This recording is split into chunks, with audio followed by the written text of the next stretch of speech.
A very good day to everyone. This is Ankita Arora. Now, starting with part 2 of IBC. लेकिन part 2 of IBC start करने से पहले what we should do a cumulative revision. अब cumulative revision क्या होता है? Every student ask me कि ma'am cumulative revision का मतलब क्या है, rereading का मतलब क्या है and recall का मतलब क्या है. See, कल जो हमने पढ़ा है उसको आज ही आपको क्या करना होता है, रिवाइज करना होता है. अब रिवीजन तुम करते हो बुक खोल के और एक बार पढ़ लेते हो कि हाँ ये हमने कल देखा है. नहीं, आपको बिना देखे उस चीज को याद करने की कोशिश करनी चाहिए कि कल हमने इंसॉल्वेंसी बैंकरप्सी कोड के पार्ट 1 में क्या किया था. दैट विल बी कि अब आप जो बिना देखे कर रहे हो वो चीज आपको याद नहीं आ रही. बहुत कोशिश किया यार, वो याद नहीं आ रहा. रेजोल्यूशन प्रोफेशनल क्या था या इंटरिम रेजोल्यूशन प्रोफेशनल क्या था. दैट मीन्स कल की सुनी चीज आज जो आप भूल चुके हो, जो याद है that is giving your confidence कि चल इतना तो मुझे याद है. तो जो स्किप हो गया यहां से, अब उसको क्या करो, फिर से रिकॉल करो. और अब जब आप उसको फिर से रिकॉल करोगे देन यू विल फाइंड कि इस पे मुझे फोकस ज्यादा करना है क्योंकि मैं भूल रहा हूँ या भूल रही हूँ. दैट इज जो अब आप बिना देखे करो उसे रिकॉल करना कहते हैं. दैट मीन्स आपने बुक खोल के नहीं पढ़ा, री रीडिंग नहीं की है. अब क्या करना होगा सेकेंड स्टेप पे, कल परसों जब भी लगे कि आज भी फ्री बैठे बहुत हो गया यार, अभी पढ़ते नहीं बन रहा, क्या करें, रिवाइज कर लो. क्या करो, रिवीजन कर लो. आईबीसी बैठे हैं, आईबीसी में क्या देखा था, सबसे पहले देखा था एक स्टेज आती है. कौन सी स्टेज आती है, उसमें देखा था जब असेट्स हमारी कम होती है, लाइबिलिटी हमारी ज्यादा होती है, लेकिन डिफॉल्ट का होना बहुत जरूरी है. अगर डिफॉल्ट हो रहा है तो हम क्या हो सकते हैं, हमारा सीआईआरपी स्टार्ट हो सकता है. डिफॉल्ट होना चाहिए. डिफॉल्ट हमने देखा था प्रूफ करना पड़ता है. डिफॉल्ट को क्या करना पड़ता है, प्रूफ करना पड़ता है. वो कैसे प्रूफ करते थे, इनवॉइस देते थे. फाइनेंशियल क्रेडिटर को क्या देना पड़ता था, यूटिलिटी, इंफॉर्मेशन यूटिलिटी की चीजें देनी पड़ती थी, रिकॉर्ड. इन शॉर्ट ये क्या कर रहे हो आप, फिर से कुछ टाइम बाद इसी चैप्टर को रिवाइज कर रहे हो. लेकिन अब रिवीजन का तरीका क्या है, अब रिवीजन का आपका तरीका है बुक नहीं खोल रहे हो, फिर आप कहीं अटकोगे, फिर कुछ स्किप होगा, फिर से देख लेना. दिस इज द एग्जैक्ट वे. और देखना ही आपने अगर 3-4 बार ये प्रोसीजर कर ली ना, आपको हार्डली 1 आवर लगेंगे किसी चैप्टर को रिवाइज करने में. Hardly, I am saying hardly 1 hour. 30 minutes में भी जो चैप्टर है वो फिनिश होते हैं. ठीक है, तो चलो स्टार्ट करते हैं हम किसके साथ, आईबीसी के साथ. और आईबीसी में हमने फर्स्ट पे क्या देख लिया था, पहले एक बार कल का छोटा सा क्या लेते हैं, क्विक रिकैप हम ले लेते हैं. तो कल हमने क्या देखा था, सबसे पहले insolvency bankruptcy code. Insolvency bankruptcy code में सबसे पहली चीज हमने जो कल देख के रखा था वो क्या था कि भाई असेट्स जब आपकी क्या है, लाइबिलिटी से कम हो जाएगी. असेट्स का लाइबिलिटी से कम होना मैटर नहीं करता. यहाँ पे आपका क्या होना चाहिए, डिफॉल्ट होना चाहिए. That means you are unable to pay the dues. अगर ऐसा होता है कि you are unable to pay the dues, ये सारी चीजें होती हैं, तो इन दैट केस हम क्या कहेंगे कि हाँ भैया ये दो चीजें होने के बाद कि हाँ आपका सीआईआरपी स्टार्ट हो सकता है. कैसे हो सकता है, या तो खुद कौन जाएगा, कॉर्पोरेट डेटर जाएगा सीआईआरपी करवाने, या फाइनेंशियल क्रेडिटर जा सकता है, या फिर ऑपरेशनल क्रेडिटर जा सकता है. जब कॉर्पोरेट डेटर जाएगा, फाइनेंशियल क्रेडिटर जाएगा, ऑपरेशनल क्रेडिटर जाएगा, बातें अलग होंगी. और यहाँ पे हमने पहले क्या की थी, कुछ डेफिनेशंस करी थी. वो डेफिनेशन का अपने अपने रेलिवेंस है. हमने कहा था कि कॉर्पोरेट डेटर कौन होता है, who owes some amount to other person, वो होता है कॉर्पोरेट डेटर. फिर इसके बाद हमारा कौन आया था, इसके बाद आया था हमारा फाइनेंशियल क्रेडिटर. कौन होंगे, तो फाइनेंशियल क्रेडिटर हमने देखा था लीज के रिस्पेक्ट में अगर कुछ पेमेंट करना है वो फाइनेंशियल क्रेडिटर है. विथ या विदाउट इंटरेस्ट, या फिर कुछ बोरोविंग हुई है वो भी क्या है, विथ इंटरेस्ट विदाउट इंटरेस्ट, वो भी फाइनेंशियल क्या है, क्रेडिटर बनेगा. इसके बाद हमने और क्या देखा था, इसके बाद हमने देखा था कि अगर सामने वाला पर्सन क्या है, भले फ्यूचर सेल्स कर रहा है, फॉरवर्ड सेल कर रहा है, या फिर फॉरवर्ड परचेस एग्रीमेंट कर रहा है in respect to real estate property. तो ये सारी चीजें कहाँ कवर हो जाती हैं, ये सारी चीजें कवर हो जाती है फाइनेंशियल क्रेडिटर में। और ऑपरेशनल क्रेडिटर का मतलब है, ऑपरेशनल क्रेडिटर का सिंपली मतलब होता है कि आप गुड्स एंड सर्विस के रिस्पेक्ट में क्या कर रहे हो, गुड्स एंड सर्विस के रिस्पेक्ट में आपको कुछ देना है, पेमेंट करना है, that is your operational creditor. अब बात आती है हमारी किस पे, यहाँ पे एक वर्ड है, यहाँ पे एक वर्ड है, वो वर्ड क्या है, financial creditor and operational creditor. Financial creditor and operational creditor, यहाँ पे मैं नई चीज आपको साथ में ही बता रही हूं कि अगर सामने वाले पर्सन ने असाइन कर दिया है अपना क्या, सामने वाले पर्सन ने अपनी डेट असाइन कर दी है, मतलब फाइनेंशियल क्रेडिटर है ये कौन है, हमारे फाइनेंशियल क्रेडिटर। एंड अगर ये क्या करते हैं, असाइन कर देते हैं अपनी डेट को, मतलब क्या हुआ, मैं बैंक हूं, ठीक है, मुझे किसी कॉर्पोरेट डेटर से पैसा लेना है, मैं बैंक हूं, मुझे क्या करना है, किसी कॉर्पोरेट डेटर से अमाउंट कलेक्ट करना है। अब मैंने कहा मुझे इनसे कलेक्ट करना है, और एज ए फाइनेंशियल क्रेडिटर मुझे सपोज करो किसी को पे भी करना है, मैंने क्या कहा, मैंने असाइन कर दिया, क्या असाइन कर दिया कि आप क्या कीजिए, डायरेक्ट इनको पे करें। तो ये क्या हुआ, आपने अपनी डेट क्या कर दी, असाइन कर दी, आपने क्या कर दिया, अपनी डेट को असाइन कर दिया। तो जब आप अपनी डेट को असाइन कर रहे हो, चाहे ऑपरेशनल क्रेडिटर करे या फिर फाइनेंशियल क्रेडिटर करे, असाइन करना डेट को, ये जो आप क्या कर रहे हैं असाइन करना, दिस इज नथिंग, ये भी फाइनेंशियल क्रेडिटर या ऑपरेशनल क्रेडिटर कहलाएंगे। मैम यहाँ पे ये बात बताने का क्या लॉजिक था, यहाँ पे ये बात बताने का बहुत बड़ा लॉजिक था। क्या बड़ा लॉजिक था, तो आप समझो, यहाँ पे ये बात इसलिए बताई गई है, यहाँ पे ये जो बात है वो इसलिए बताई गई है क्योंकि इसके रिस्पेक्ट में क्वेश्चन है। यस, इन चीजों पे वो लोग ने क्वेश्चन पूछ के रखा है। अब वो क्वेश्चन किस तरह से है समझो, वो क्वेश्चन कुछ इस तरह से है, ये बोलते हैं कि देखो भाई, ये है ये कोई कंपनी है, ठीक है, सपोज करो ये क्या है, कोई कंपनी, इस कंपनी को मिस्टर एक्स को क्या देना था, पेमेंट करना था। ये जो कंपनी है, इस कंपनी को मिस्टर एक्स को क्या करना था, पेमेंट करना था, लेट से 1 crore. Why I am taking 1 crore, भाई डिफॉल्ट 1 करोड़ का होगा तभी तो इंसॉल्वेंसी बैंक्रप्सी कोड आपका क्या होगा, स्टार्ट होगा। तो ये कंपनी को क्या करना है, मिस्टर एक्स जो है, मिस्टर एक्स को 1 करोड़ रुपीस देने हैं। अब मिस्टर एक्स ने आगे क्या कर दिया, ये 1 करोड़ रुपीस असाइन कर दिए दो लोगों को, एक सपोज हम ले लेते हैं वाई और एक लेते हैं जेड। ये वाई क्या है, इसका, ये एक्स के रिस्पेक्ट में बोल रही हूँ, एक्स के रिस्पेक्ट में ये जो वाई है उनके ऑपरेशनल क्रेडिटर है, मतलब इन्हें भी कुछ पेमेंट करना हो सकता है, और ये इनके लिए है फाइनेंशियल क्रेडिटर, किसके लिए, एक्स के लिए, और ये एक्स इस कंपनी के लिए फाइनेंशियल क्रेडिटर है। ध्यान से बात सुनो, हमारी कंपनी जो है, हमारी कंपनी के लिए मिस्टर एक्स फाइनेंशियल क्रेडिटर है, और ये जो फाइनेंशियल क्रेडिटर है, इन्होंने अपनी डेट को किसको असाइन कर दिया है, वाई एंड जेड। वाई उनके लिए ऑपरेशनल क्रेडिटर थे, ठीक है, वाई क्या थे, उनके लिए ऑपरेशनल क्रेडिटर, और जेड क्या थे, उनके लिए फाइनेंशियल क्रेडिटर। तो यहाँ पे ये जो डेट इधर असाइन हुई, इधर असाइन हुई, यहाँ पे मैं लिखना चाहती हूँ, इट इज नथिंग, असाइन किया, ये क्या किया, असाइन किया। तो बोलते हैं कि यहाँ पे अब ये जो है कंपनी हमारी कौन है, ये कंपनी इनको पेमेंट नहीं कर पाई, या फिर समझो ये कंपनी इसको पेमेंट नहीं कर पाई।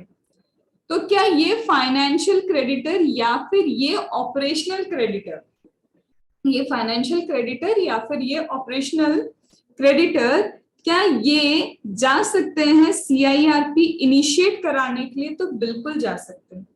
ये क्वेश्चन इस पे फ्रेम हुआ है, मैंने जैसा बोला था एग्जाम्पल के फॉर्म में, I will cover the questions also. तो इस तरह के क्वेश्चन 1 नहीं 2 नहीं 3 बार पूछे। तो यहाँ बोलते हैं कि फाइनेंशियल क्रेडिटर और ऑपरेशनल क्रेडिटर, फाइनेंशियल क्रेडिटर और operational creditor includes person to whom debt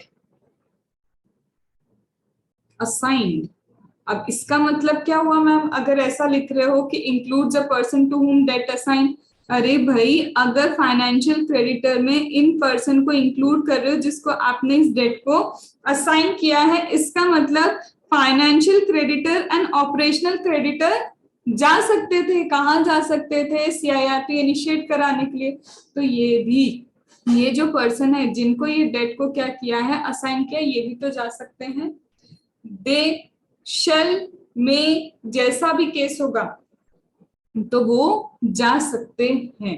तो इस बात को याद रखना कि financial creditor, operational creditor includes assignee.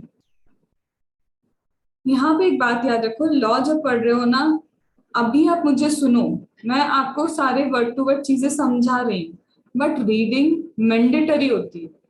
Law में कम मार्क्स आने का, ऑडिट में कम मार्क्स आने का वन ऑफ द रीजन ये है, आप रिवीजन लेक्चर्स तो सुन लेते हो, वर्ड टू वर्ड कीवर्ड भले ही याद कर रहे हो, लेकिन कंटेक्स्ट तो समझो कि वो क्या बोलना चाह रहे स्पेसिफिकली ऑडिट में when it comes to standard of auditing. वही इतनी अच्छे से चीजें समझा रखी है प्रोनाउंसमेंट में। आई नो कि टाइम तुम्हारे पास नहीं होगा, बट उसे पढ़ने का तरीका होता है, उसे पढ़ो। बहुत कम टाइम में प्रोनाउंसमेंट से ही तुम्हारे ऐसे कवर होते हैं, बस तरीका सही होना चाहिए। हार्डली टेक्स आप मान के चलो 2 से 3 दिन लगेंगे आपको, पूरा दिन नहीं बोल रही हूँ, 6-6 घंटे भी पढ़ोगे ऑडिट तो 2 से 3 दिन, और आपका प्रोनाउंसमेंट से ऐसे कंप्लीट होता है। ठीक है, चलो अभी उस पे तो ज्यादा नहीं जाते, अब आते हैं यहाँ पे आगे। तो हमने जैसा कि कल तक पढ़ा था कि भाई ये जो कॉर्पोरेट डेटर है, कॉर्पोरेट डेटर के साथ क्या हुआ, असेट्स लेस देन क्या हो गई, लाइबिलिटी हो गई, enable to pay the dues हो गए। अगर ये चीजें हो गई है तो सीआईआरपी इनिशिएट कराने के लिए कोई भी जा सकता है, financial creditor, operational creditor and हमारा कॉर्पोरेट डेटर।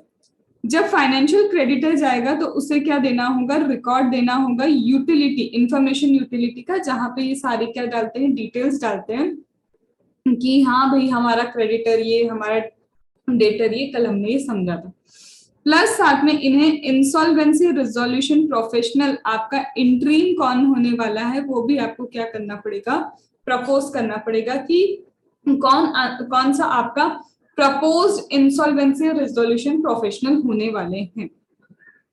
प्लस इसके साथ अगर कोई इंफॉर्मेशन नीडेड है, मांगी गई है, तो वो भी देनी होगी। मैम ऑपरेशनल क्रेडिटर क्या समझा था, ऑपरेशनल क्रेडिटर के लिए याद करो, पहले तो इनको इनवॉइस भेजना था, इनवॉइस तो भेजना ही था, साथ में डिमांड नोटिस भेजना था। इनवॉइस एंड डिमांड नोटिस देके 10 डेज के अंदर हमारा कॉर्पोरेट डेटर इनको क्या करेगा, रिप्लाई करेगा। क्या रिप्लाई करेगा, आइदर भाई डिस्प्यूट है, या फिर इनिशिएट, या फिर पेंडिंग चल रही है कोई प्रोसीडिंग्स, याद आ रहा हो तो ठीक है, या फिर वो क्या बोलेगा कि बताएगा, प्रूफ देगा कि पेमेंट ऑलरेडी हो चुका है, इस चीज का क्या दे सकता है, वो आपको प्रूफ दे सकता है। तो इसमें से कोई भी चीज हो सकती है। अगर इसको कोई भी जवाब नहीं आता या फिर जवाब आता है, जवाब आया कि डिस्प्यूट है, ये पेंडिंग चल रही है, प्रोसीडिंग इनिशिएट हो चुकी है, तो आगे कुछ नहीं होगा। सीआईआरपी ये ऑपरेशनल क्रेडिटर इनिशिएट नहीं करा सकता। क्यों नहीं करा सकता, क्योंकि default due to a reason है। डिफॉल्ट उसका इसीलिए नहीं हुआ ना कि असेट लेस देन लाइबिलिटी हुई, उसका डिफॉल्ट इसलिए हो रहा है, उसका डिफॉल्ट यहाँ पे इसलिए हो रहा है, क्यों, क्योंकि तुमने स्पेसिफाइड क्वालिटी के जो भी उसने क्या मांगे होंगे, प्रोडक्ट मांगे होंगे, तुमने स्पेसिफाइड क्वालिटी के प्रोडक्ट नहीं दिए। तुमने जब स्पेसिफाइड क्वालिटी के प्रोडक्ट उसको नहीं दिए तो इसलिए उसने डिस्प्यूट किया। तो समझो ना लॉजिक की, यहाँ पे ये रीजन नहीं है डिस्प्यूट का, ये रीजन नहीं है डिफॉल्ट का। डिफॉल्ट का जब जब रीजन ये होगा तभी तो सीआईआरपी इनिशिएट करवा पाओगे, नहीं तो थोड़ी ना करवा पाओगे। और इंस्टीट्यूट ऐसे गोल गोल रानी कितना कितना पानी करके तुमको क्वेश्चन देगा। ठीक है, चलो फिर इसके बाद आते हैं कि इसके बाद क्या होता है, ये हो गया आपका कॉर्पोरेट ऑपरेशनल क्रेडिटर के रिस्पेक्ट में। अब कब इसका रिजेक्ट हो जाएगा, देखो किसी भी केस में 14 डेज टाइम था हमारे एडजुडिकेटिंग अथॉरिटी के पास एक्सेप्शन रिजेक्शन करने के लिए। अब वो जो 14 डेज है, ये जो 14 डेज है, इस केस में क्या होना था, या तो एक्सेप्ट या तो रिजेक्ट। अब रिजेक्ट कब होना था, मैं डायरेक्ट उस पर जाती हूँ। रिजेक्ट होगा जब या तो क्या है, आपने इनवॉइस नहीं भेजा, या फिर डिमांड नोटिस नहीं भेजा, या फिर आपकी इंफॉर्मेशन क्या है जो भी आपने फाइल अप की है वो इनकम्प्लीट है, या फिर क्या होगा, इन केस अगर आपने इंसॉल्वेंसी रिजोल्यूशन प्रोफेशनल प्रपोज किया है कि मेरा इंटरिम रिजोल्यूशन प्रोफेशनल ये होना चाहिए, अगर आपने प्रपोज किया है और उसके अगेंस्ट डिसिप्लिनरी प्रोसीडिंग्स पेंडिंग है तो भी वो एक्सेप्ट नहीं होगा, याद करो। और इसके बाद क्या होगा, इसके बाद हमने देखा है कि या फिर क्या हुआ है, इसने बताया ही नहीं क्या, कि इसने बता दिया है कि डिस्प्यूट पेंडिंग है, डिस्प्यूट पेंडिंग है बता दिया है तो भी रिजेक्शन हो जाएगा। तो ये सारे रिजेक्शन के ग्राउंड है। मैम कुछ याद आ रहा है, क्या याद आ रहा है, जब रिजेक्शन होता है ना, जब रिजेक्शन होता है तो रिजेक्शन अगर इनकम्प्लीट है या फिर कुछ डिफॉल्ट है उसके रीजन हो रहा है, तो ये 7 डेज का मौका देते हैं। क्यों देते हैं ये 7 डेज का मौका, कि आप क्या कर लो, करेक्शन कर लो। जैसे ही नोटिस आएगा, नोटिस के 7 दिन के अंदर जो भी डिफॉल्ट है उसका करेक्शन कर लो। ये हर एक केस में दिया जाता है आपको मौका, ठीक है। फिर इसके बाद हमने क्या देखा था, फिर अपने कॉर्पोरेट डेटर के रिस्पेक्ट में पढ़ा था। कॉर्पोरेट डेटर के रिस्पेक्ट में क्या है भाई, इसको तो स्पेशल रिजोल्यूशन लगेगा, याद करो मैंने लिंक बताया था। Removal of the name of company में भी यही है, वाइंडिंग अप में भी यही है, और आईबीसी में भी यही है। भाई तुम खुद जा रहे हो, कहाँ जा रहे हो, तुम खुद से जा रहे हो, क्या करने जा रहे हो भाई खुद से, कि भाई बंद कर दे हमारी कंपनी को। तुम्हारे बंद होने से बहुत सारे लोग अफेक्ट होंगे, तो जब तुम्हारे बंद होने से बहुत सारे लोग अफेक्ट होंगे तो तुमको तो स्पेशल रिजोल्यूशन पास करवाना है। मैम हमारी तो एलएलपी है, स्पेशल रिजोल्यूशन पास नहीं हो पाएगा, तो कोई बात नहीं, 3/4 ऑफ द पार्टनर्स जाएंगे, कम से कम 3/4 ऑफ द पार्टनर्स को क्या करना चाहिए, एक्सेप्टेंस देना चाहिए इस बारे में। इसके साथ बुक्स ऑफ अकाउंट देना होगा, आईआरपी वही इंसॉल्वेंसी रिजोल्यूशन प्रोफेशनल आपको क्या करना होगा, बताना होगा। अब एक चीज इसमें ध्यान रखो, क्या ध्यान रखना चाहोगे, समझो। जब ऑपरेशनल क्रेडिटर जा रहा था वहां पे इंसॉल्वेंसी रिजोल्यूशन प्रोफेशनल बोला, प्रपोज किया जा सकता है, प्रपोज होगा ये जरूरी नहीं है, क्योंकि हम मानते हैं कि ऑपरेशनल क्रेडिटर्स को इतने लॉ नहीं पता होते इंसॉल्वेंसी बैंक्रप्सी कोड के लिए। लेकिन जब बात आती है आपके कॉर्पोरेट डेटर की, जब बात आती है आपके फाइनेंशियल क्रेडिटर की, वहां पे मे नहीं, वहां पे शेल है, वहां पे वे नहीं है, वहां पे क्या है, शेल है। फिर इसके बाद हमने क्या देखा था, इसके बाद हमने देखा था कि भाई जैसे ही हमारा क्या होगा, यहाँ पे एक्सेप्ट होगा, क्या एक्सेप्ट होगा, एडमिट कर लिया भैया तुम्हारी सीआईआरपी प्रोसेस को, हमने क्या किया, एडमिट कर लिया। तो जैसे ही हमारी सीआईआरपी प्रोसेस किसी भी रीजन पे क्या हुई, एडमिट हो गई, तो सीआईआरपी प्रोसेस जैसे ही मेरी किसी भी रीजन पे क्या होगी, एडमिट होगी, तो इन दैट केस, उस केस में क्या होगा, ये इंटरिम रिजोल्यूशन प्रोफेशनल अपॉइंट हो जाएगा। अब इंटरिम रिजोल्यूशन प्रोफेशनल की भी दो चीजें हमने पढ़ी थी, या तो आपने प्रपोज किया होगा या फिर क्या नहीं किया, प्रपोज नहीं किया। ऑपरेशनल क्रेडिटर के रिस्पेक्ट में ही ये बात हो सकती है कि उसने क्या नहीं किया, प्रपोज नहीं किया। तो अगर इन्होंने प्रपोज नहीं किया तो क्या करेगा बोर्ड रिकमेंड करेगा विद इन 10 डेज की कौन इंसॉल्वेंसी रिजोल्यूशन प्रोफेशनल, मतलब आईआरपी इंटरिम वाला कौन होना चाहिए। लेकिन अगर प्रपोज किया है तो यहाँ पे वही क्या हो जाएगा, अपॉइंट हो जाएगा। अब जैसे ही इनका अपॉइंटमेंट होता है, इनके अपॉइंटमेंट की याद करो 30 डेज के अंदर from the date of appointment, from the date of appointment, from the date of appointment, याद करो अपॉइंटमेंट डेट से 30 डेज के अंदर कमिटी ऑफ क्रेडिटर्स आपके क्या हो जाने चाहिए, कमिटी ऑफ क्रेडिटर का कंपोजिशन तैयार हो जाना चाहिए। और जैसे ही अपॉइंट होगा उसके 3 डेज के अंदर इन भाई साहब को क्या करना है,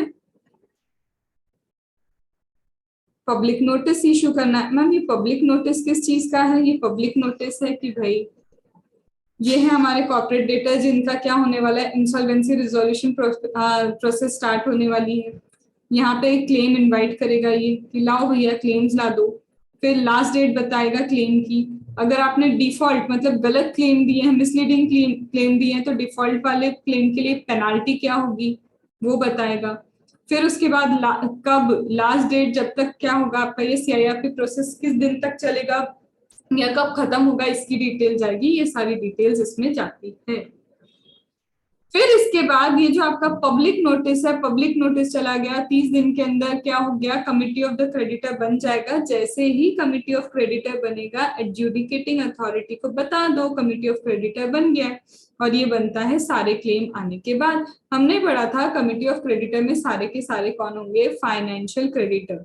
सारे फाइनेंशियल क्रेडिटर्स ही होंगे। मैम अगर फाइनेंशियल क्रेडिटर है ही नहीं तो, या फिर सारे फाइनेंशियल क्रेडिटर रिलेटेड पार्टी है तो क्या करेंगे, तो फाइनेंशियल क्रेडिटर अगर है ही नहीं या फिर रिलेटेड पार्टी है तो आपके 18 लार्जेस्ट जो ऑपरेशनल क्रेडिटर है उनको ले लो, या फिर आप क्या करेंगे, अगर मैम 18 भी नहीं है तो जितने हैं सारे ले लो, प्लस वन रिप्रेजेंटेटिव होगा। किसके रिप्रेजेंटेटिव, एक वर्कमैन के रिप्रेजेंटेटिव होंगे और एक तुम्हारा एम्प्लॉय का क्या होगा, रिप्रेजेंटेटिव यहाँ पे आएगा।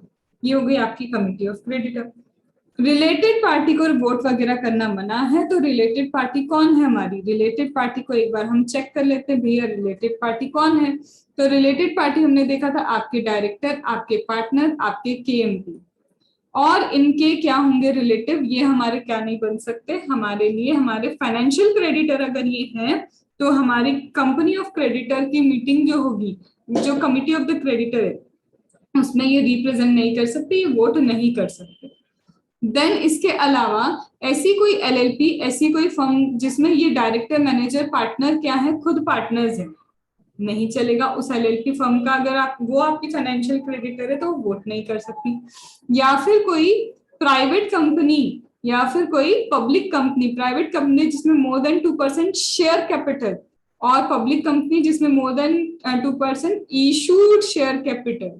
नहीं नहीं नहीं नहीं नहीं, मोर देन 2% यहाँ पे क्या है, शेयर कैपिटल, राइट। और यहाँ पे पेड अप शेयर कैपिटल, क्यों, क्योंकि जनता का पैसा लगा है, ठीक है। या फिर क्या है, किसी भी पर्सन ने greater than 20% voting power hold किया, या फिर हम कहीं पे greater than 20% voting power hold करते हैं, या फिर जहां पे हमारे डायरेक्टर मैनेजर पार्टनर जो है accustomed to act on the direction of किसी बॉडी कॉर्पोरेट, किसी बॉडी कॉर्पोरेट के हिसाब से हम चलते हैं, हमारे हिसाब से वो बॉडी कॉर्पोरेट चलता है, तो भी क्या है, यहाँ पे ये लोग रिलेटेड है। फिर होल्डिंग हो गया, सब्सिडरी हो गया, आपकी खुद की होल्डिंग सब्सिडरी, आपका एसोसिएट हो गया, या फिर subsidiary of the holding company हो गया, ये भी क्या है, यहाँ भी ये रिलेटेड पार्टी है। या फिर आपका क्या है, इसके बाद जो आपके यहाँ पे पॉलिसी मेकिंग करते हैं, जो आपके यहाँ क्या करते हैं, पॉलिसी मेकिंग करते हैं, या फिर डायरेक्टर, दो या दो से ज्यादा डायरेक्टर्स कॉमन है, इंटरचेंज हो सकते हैं, जो डायरेक्टर के कंपोजिशन जो है, गवर्निंग बॉडी के कंपोजिशन को क्या करते हैं, गवर्न करते हैं, ये सब लोग रिलेटेड हैं। इतनी चीजें हमने करके रखी थी। फिर इसके बाद जैसे ही मैम कमिटी ऑफ क्रेडिटर बन जाएगा तो पहली 7 दिन के अंदर क्या होगी, मीटिंग होगी। पहली मीटिंग जब 7 दिन के अंदर होती है तो आप क्या करते हैं, आईआरपी जो है आपका इंटरिम, उसको रिजोल्यूशन प्रोफेशनल बनाते हैं। लेकिन ये रिजोल्यूशन प्रोफेशनल सिर्फ तब बन पाएगा जब ये लोग 66% पे वोटिंग करेंगे। अगर इनका वोटिंग 66% नहीं है तो ये वाले पर्सन रिजोल्यूशन प्रोफेशनल नहीं बन सकते। हाँ, उसके बाद मैम एक और परसेंटेज हमने देखा था, जनरली तो 51% पे ही क्या हो जाता है, कोई भी डिसीजन पास हो जाता है, लेकिन इनको अपॉइंट करने के लिए 66% चाहिए। और सपोज हमारे फाइनेंशियल क्रेडिटर या फिर ऑपरेशनल क्रेडिटर ने क्या किया, सीआईआरपी इनिशिएट करवाया। अब एडजुडिकेटिंग अथॉरिटी के पास कितने दिन का टाइम होता है, 14 डेज का टाइम होता है। किस चीज के लिए 14 डेज का टाइम होता है, इसके लिए 14 डेज का टाइम एक्सेप्ट या रिजेक्ट करने के लिए होता है, राइट। तो अगर 14 डेज में ये एक्सेप्ट एंड रिजेक्ट करने का टाइम है तो इन 40 डेज में 90% अगर आप क्या करते हो, वोट करते हो, कमिटी ऑफ क्रेडिटर की वोटिंग कितनी है, 90% की अगर मीटिंग वो है वोटिंग है, तो वो चाहे तो अपनी एप्लीकेशन को विड्रॉ कर सकते हैं। फिर मैम आईआरपी आएगा तो क्या करेगा, आरपी आएगा तो क्या करेगा, पहले आईआरपी करते हैं।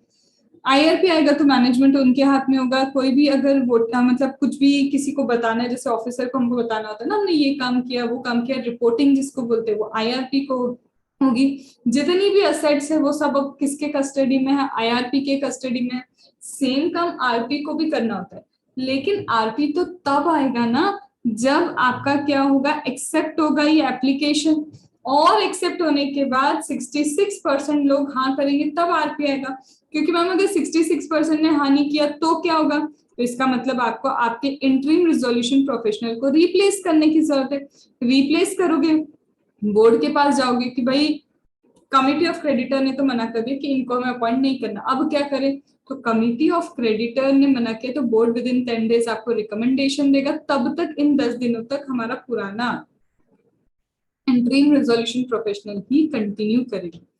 टाइम दिया, ऑनेस्टली टाइम दिया है पूरा रिवीजन कराने में, और कल ये हमने 1 hour 20 minutes में समझा था, और ये पूरा होलसेल रिवीजन है उसका। अब हम आते हैं किस चीज पे, अब हम आगे बढ़ते हैं, और आगे बढ़ के यहाँ पे कोई प्लीज टाइम स्टैम्प लगा देना इन केस किसी को नहीं सुनना हो ये revision, but I would recommend 101% सुनो। जितना सुनोगे उतने लॉजिक क्लियर होंगे, ठीक है, अदरवाइज ठीक है। आगे बढ़ते हैं।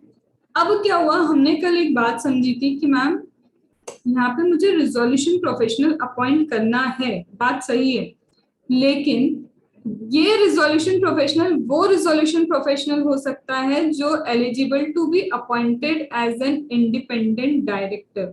ऐसा person who is eligible to be appointed as independent director वो हमारे यहाँ रिजोल्यूशन प्रोफेशनल बन सकता है। सिर्फ वो पर्सन नहीं, उसका कोई पार्टनर है, उसका कोई डायरेक्टर है, तो सभी एलिजिबल होना चाहिए हमारे यहाँ। पार्टनर अगर इंडिपेंडेंट नहीं है तो भी ये इंडिपेंडेंट नहीं, तो बोलते वो उसका पार्टनर, उसका जो भी डायरेक्टर है, he should be eligible to be appointed as what, he should be eligible to be appointed as this independent director. अभी चीजें खत्म नहीं, अब रिजोल्यूशन प्रोफेशनल के रिगार्डिंग और चीजें करते हैं। अभी और भी बता के रखा है कहाँ कहाँ पे ऐसा होगा कि ये हमारा जो रिजोल्यूशन प्रोफेशनल है क्या क्या क्राइटेरिया इसके होने चाहिए। एक चीज और याद रखो, जैसे ही आपकी यहाँ पे क्या हो जाएगी, एप्लीकेशन एक्सेप्ट हो जाएगी, एक मॉरेटोरियम का भी कॉन्सेप्ट हमने करा था कि मॉरेटोरियम स्टार्ट होता है 180 डेज का मॉरेटोरियम रहता है। मतलब आप 180 डेज के अंदर जो करना चाहते हो प्लानिंग करो, कैसे आप चीजों को करोगे, कैसे चीजें सही होंगी, क्या होगा क्या नहीं होगा, जितनी प्लानिंग अथा करनी है कर लो। उस प्लानिंग के बाद आपका क्या होगा, 180 डेज का टाइम है, या तो आपका रिजोल्यूशन प्लान एक्सेप्ट होगा या तो रिजेक्ट हो जाएगा। और अगर प्लान रिजेक्ट हुआ तो आप लिक्विडेशन में जा रहे हैं, पक्का पक्का लिक्विडेशन में जा रहे हैं। लेकिन जब ये मॉरेटोरियम पीरियड होता है, आपका नया केस नहीं होगा, केस चल रहा है, उसकी प्रोसीडिंग्स नहीं चलेगी, आपसे कोई रिकवरी नहीं होगी, मतलब और कोई दुनिया जमाने की टेंशन आपको नहीं दी जाएगी। हाँ, आपको आपका बिजनेस करना है, उसकी परमिशन आप बिजनेस करते रहो, जो आपके बेनिफिट में जा रहा है वो सब करने देंगे, क्योंकि बिजनेस करके तो इंसान और कमा पाएगा ना, तो वो करने को दिया जाए। ठीक है, चलो, तो ये हमारा होलसेल कंप्लीट हुआ। अब हम रिजोल्यूशन प्रोफेशनल पे आते हैं, एंड आई वुड रिकमेंड इसको एक एक चीज को अब ध्यान से सुनना, क्योंकि अब नेक्स्ट लेवल पे धीरे से चीजें जाने वाली है। ठीक है, चलो,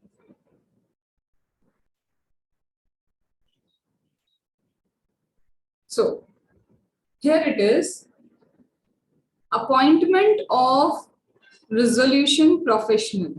ठीक है, अब हुआ क्या, हमारे जो इंटरिम रिजोल्यूशन प्रोफेशनल है उन्हें हमें क्या करना है, या तो रिजोल्यूशन प्रोफेशनल की तरह अपॉइंट करना है, या फिर a new person to be appointed as a resolution professional. I want a new person to be appointed as a resolution professional.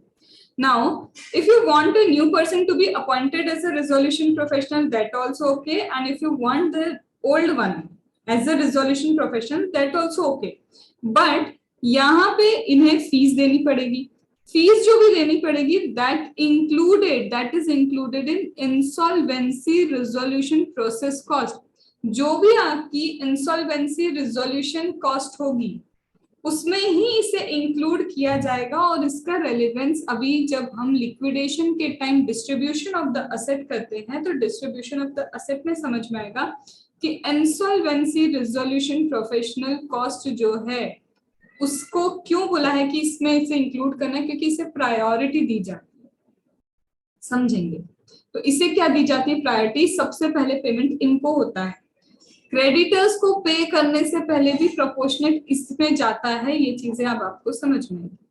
Then has priority over other cost in winding up of corporate debtor, वही कोई और cost कुछ भी हो सबसे पहले भाई इसको पेमेंट करो, आया ही तो ये तो वाइंडिंग अप और ये सब करवाने था, तुम्हारा बिजनेस बंद करवाने के लिए आया था। सब आते हैं यहाँ पे, अब बोलता है एलिजिबिलिटी ऑफ रिजोल्यूशन प्रोफेशनल, जहां जहां आरपी लिखा है कई जगह ये रिलेटेड पार्टी के लिए, तो रिलेटेड पार्टी कहाँ लिखा है मैंने, सिर्फ फाइनेंशियल क्रेडिटर के रिस्पेक्ट में आरपी लिखा है। अब जब भी चल रहा है रिजोल्यूशन प्रोफेशनल के रिस्पेक्ट में RP. Another thing is already this handwritten charts have been shared on the Telegram channel, so do join that channel. Study में easy, link will be in the description box, तो वहां join करके इसका PDF you can take. चलो, तो हमने जैसा कि हम जानते थे, चाहे आप इंसॉल्वेंस इंटरिम रिजोल्यूशन प्रोफेशनल को रिजोल्यूशन प्रोफेशनल बनाना चाहते हो, कोई नए को लाना चाहते हो, 66% और मोर की वोटिंग चाहिए, और इतना नहीं होता तो कोर्ट को रिकमेंडेशन जाएगा। अब आते हैं एलिजिबिलिटी पे, ये होना चाहिए, ऐसा होना चाहिए कि ये कॉर्पोरेट डेटर के यहाँ पे इंडिपेंडेंट हो। इंडिपेंडेंट मतलब the partner, he himself or director is eligible to be appointed as an independent director. And if corporate debtor is a company, if the corporate debtor is a company, then he is eligible to be appointed as independent director. वही ना, अगर corporate debtor एक company तो eligible to be appointed as independent director, अगर company नहीं है तो वहां के लिए LLP जो भी है वो आप इंडिपेंडेंट रहो, ठीक है। अब यही चीज का कंटिन्यूएशन पार्ट 2 में चल रहा है, ठीक है, ये पार्ट 2 है, पार्ट 2 में ये कंटिन्यूएशन इन चार्ट्स का चल रहा है। अब बोलते हैं नॉट रिलेटेड पार्टी, ये आपकी रिलेटेड पार्टी नहीं होनी चाहिए।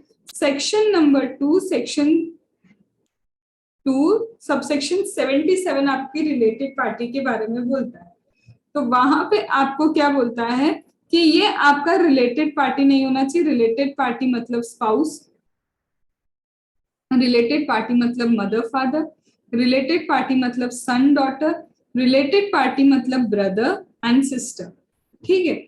इसके बाद यहाँ पे सन डॉटर के कौन हो जाएंगे, स्पाउस काउंट हो जाएंगे, ठीक है। ब्रदर सिस्टर के भी क्या होंगे, स्पाउस काउंट होंगे, लेकिन यहाँ पे step mother father spouse, then son daughter के स्पाउस, और ये जो सिस्टर है और ब्रदर है ये स्टेप भी चलेंगे, लेकिन डॉटर स्टेप डॉटर काउंट नहीं होती है, ये चीज याद रखना, ठीक है। तो दिस इज 277, एक बार आप रेफर कर लेना, that is your related party. अब बोलते हैं कि ये आपका रिलेटेड पार्टी नहीं होना चाहिए, आपका employee proprietor partner of the firm of auditor CS और कॉस्ट अकाउंटेंट, हमारे कॉस्ट अकाउंटेंट की फर्म में आप, हमारे जो ऑडिटर है उनकी फर्म में आप हो, हमारे कंपनी सेक्रेटरी उनकी फर्म में आप हो, whether is an employee, whether is a partner, whether is a proprietor, how you are independent. Independent director के केस में भी तो यही चीजें हैं कि भाई आप हमारे एम्प्लॉय नहीं होने चाहिए। सिमिलरली आप वहां पे जहां पे हमारा सीएस है, सीए है, सीडब्ल्यू है, उनकी फर्म है, आप वहां पे एम्प्लॉय पार्टनर प्रोप्राइटर नहीं होने चाहिए।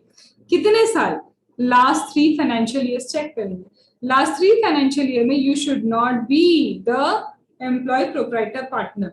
Then not an employee proprietor partner of legal consulting firm, इसको याद मत करना, क्यों नहीं याद करना, अगर इंडिपेंडेंट डायरेक्टर का क्राइटेरिया क्या है तो सेम है, ही हैज और हैड बीन, आज है या फिर थे, हैं या थे, प्रोप्राइटर एम्प्लॉय पार्टनर, हमारी लीगल कंसल्टिंग फर्म जो है वहां पे अगर आप क्या हो, एम्प्लॉय पार्टनर हो, चले वहां पे अगर हो, वो फर्म, वो कंसल्टेशन फर्म जो हमारा कॉर्पोरेट डेटर और उसका जो लेन देन चलता है वो कैसा है, 10% और more of gross turnover. Gross turnover जो है, ग्रॉस टर्नओवर का 10% या 10% से ज्यादा उसकी फीस लेन देन होता है, तो 10% ऑफ द ग्रॉस टर्नओवर, अगर 10 करोड़ का हमारा टर्नओवर है, उसका 10% का लेन देन सिर्फ लीगल कंसल्टेशन फर्म को पे हो रहा है एज अ फीस, और उस लीगल कंसल्टेशन फर्म में आप पार्टनर प्रोप्राइटर हो, तो आप इंडिपेंडेंट नहीं हो, और ये भी लास्ट 3 इयर्स में देखते हैं। तो 3 चीजें, इंडिपेंडेंट होना चाहिए, आप रिलेटेड नहीं होना चाहिए। क्या नहीं होना चाहिए? You should not be a related party. Related किससे? डायरेक्टर से, पार्टनर से, और इन पर्सन के रिलेटेड पार्टी नहीं चाहिए। देन आप एम्प्लॉय प्रोप्राइटर पार्टनर नहीं होना चाहिए, सीए सीएस सीडब्ल्यूए के वहां पे पिछले 3 साल। लीगल कंसल्टेशन फर्म जो हमारी, वहां पे भी एम्प्लॉय पार्टनर प्रोप्राइटर नहीं होना चाहिए, पर ये कंसल्टेशन फर्म जिसको हम ट्रांजेक्शन करें 10% more of the gross turnover, highlight this thing, gross turnover. Institute दे रहा है तुमको टोटल इनकम, इंस्टीट्यूट तुम्हें क्या दे रहा है? टोटल इनकम का 10% करके दे रहा हो। तुम क्या कर रहे हो? एमसीक्यू में उसने केस स्टडी फ्रेम किया और तुम टिक भी करके आ रहे हो, हाँ इतना अमाउंट होगा, और लास्ट में उसने लिखा D none of the above. तुम्हारा तो दिमाग चलेगा 10% और मोर लिखा था, टोटल इनकम का उसने क्वेश्चन में लिख के रखा है, इधर ऑप्शन में दे दी उसने क्या? फिगर्स, और एक डी है नन ऑफ द अबव। दादाजी दादी जी, नन ऑफ द अबव करना, क्योंकि यहाँ पे सिर्फ ग्रॉस टर्नओवर इंक्लूड किया है लास्ट 3 फाइनेंशियल ईयर में, टोटल इनकम नहीं। रिजोल्यूशन प्रोफेशनल की ड्यूटी क्या है? वन टाइम रीडिंग पे आते हैं। जितनी भी एसेट होगी कॉर्पोरेट डेटा की, बिल्कुल लाओ, इधर लाओ, हम क्या करेंगे? उसको प्रोटेक्ट करेंगे। फिर इसके बाद ये क्या करेगा? जो भी कस्टडियन कंट्रोल में ले लिए एसेट्स, वो सारी एसेट्स को कस्टडियन कंट्रोल में लेगा। जो भी represent act on behalf of corporate data, corporate data का कोई काम नहीं है, सारा काम हम देख लेंगे। कहीं पे लग रहा है इंटरिम फाइनेंस रेस करना है, तो इंटरिम फाइनेंस क्या करेगा? रेस करेगा, अपॉइंट करेगा प्रोफेशनल असिस्टेंस, उसको चाहिए तो प्रोफेशनल असिस्टेंस अपॉइंट करेगा, क्लेम अपडेट करेगा, मेंटेन करेगा। मतलब यार तुम आए ही किस लिए हो? देखो भाई कितना किसका देना है, कितनी असेट्स पड़ी है, हमारी कंपनी को संभालो, कितना किसको देना है, मतलब लाओ claim claim claim claim claim इकट्ठा कर लिया, कितना है देने के लिए, असेट असेट असेट असेट इकट्ठा कर ली, हेल्प लग रही है, वैल्यूएशन करवाना है, इंश्योरेंस चेक करना है, क्या करना है, देखो बुलाओ बुलाओ बुलाओ किसको? प्रोफेशनल को। फिर उसके बाद क्या करोगे? उसके बाद क्लेम भी आ गया, इधर से असेट्स भी आ गई, पेमेंट करना है। तो यहाँ पे जो बेस्ट लगता है, मीटिंग करवानी बार बार, कमिटी ऑफ क्रेडिटर को परेशान करो, करवाओ मीटिंग, तो एक नॉर्मल सी चीज है ये। उसका क्या है? ये भाई साहब के ड्यूटीज एंड पावर है।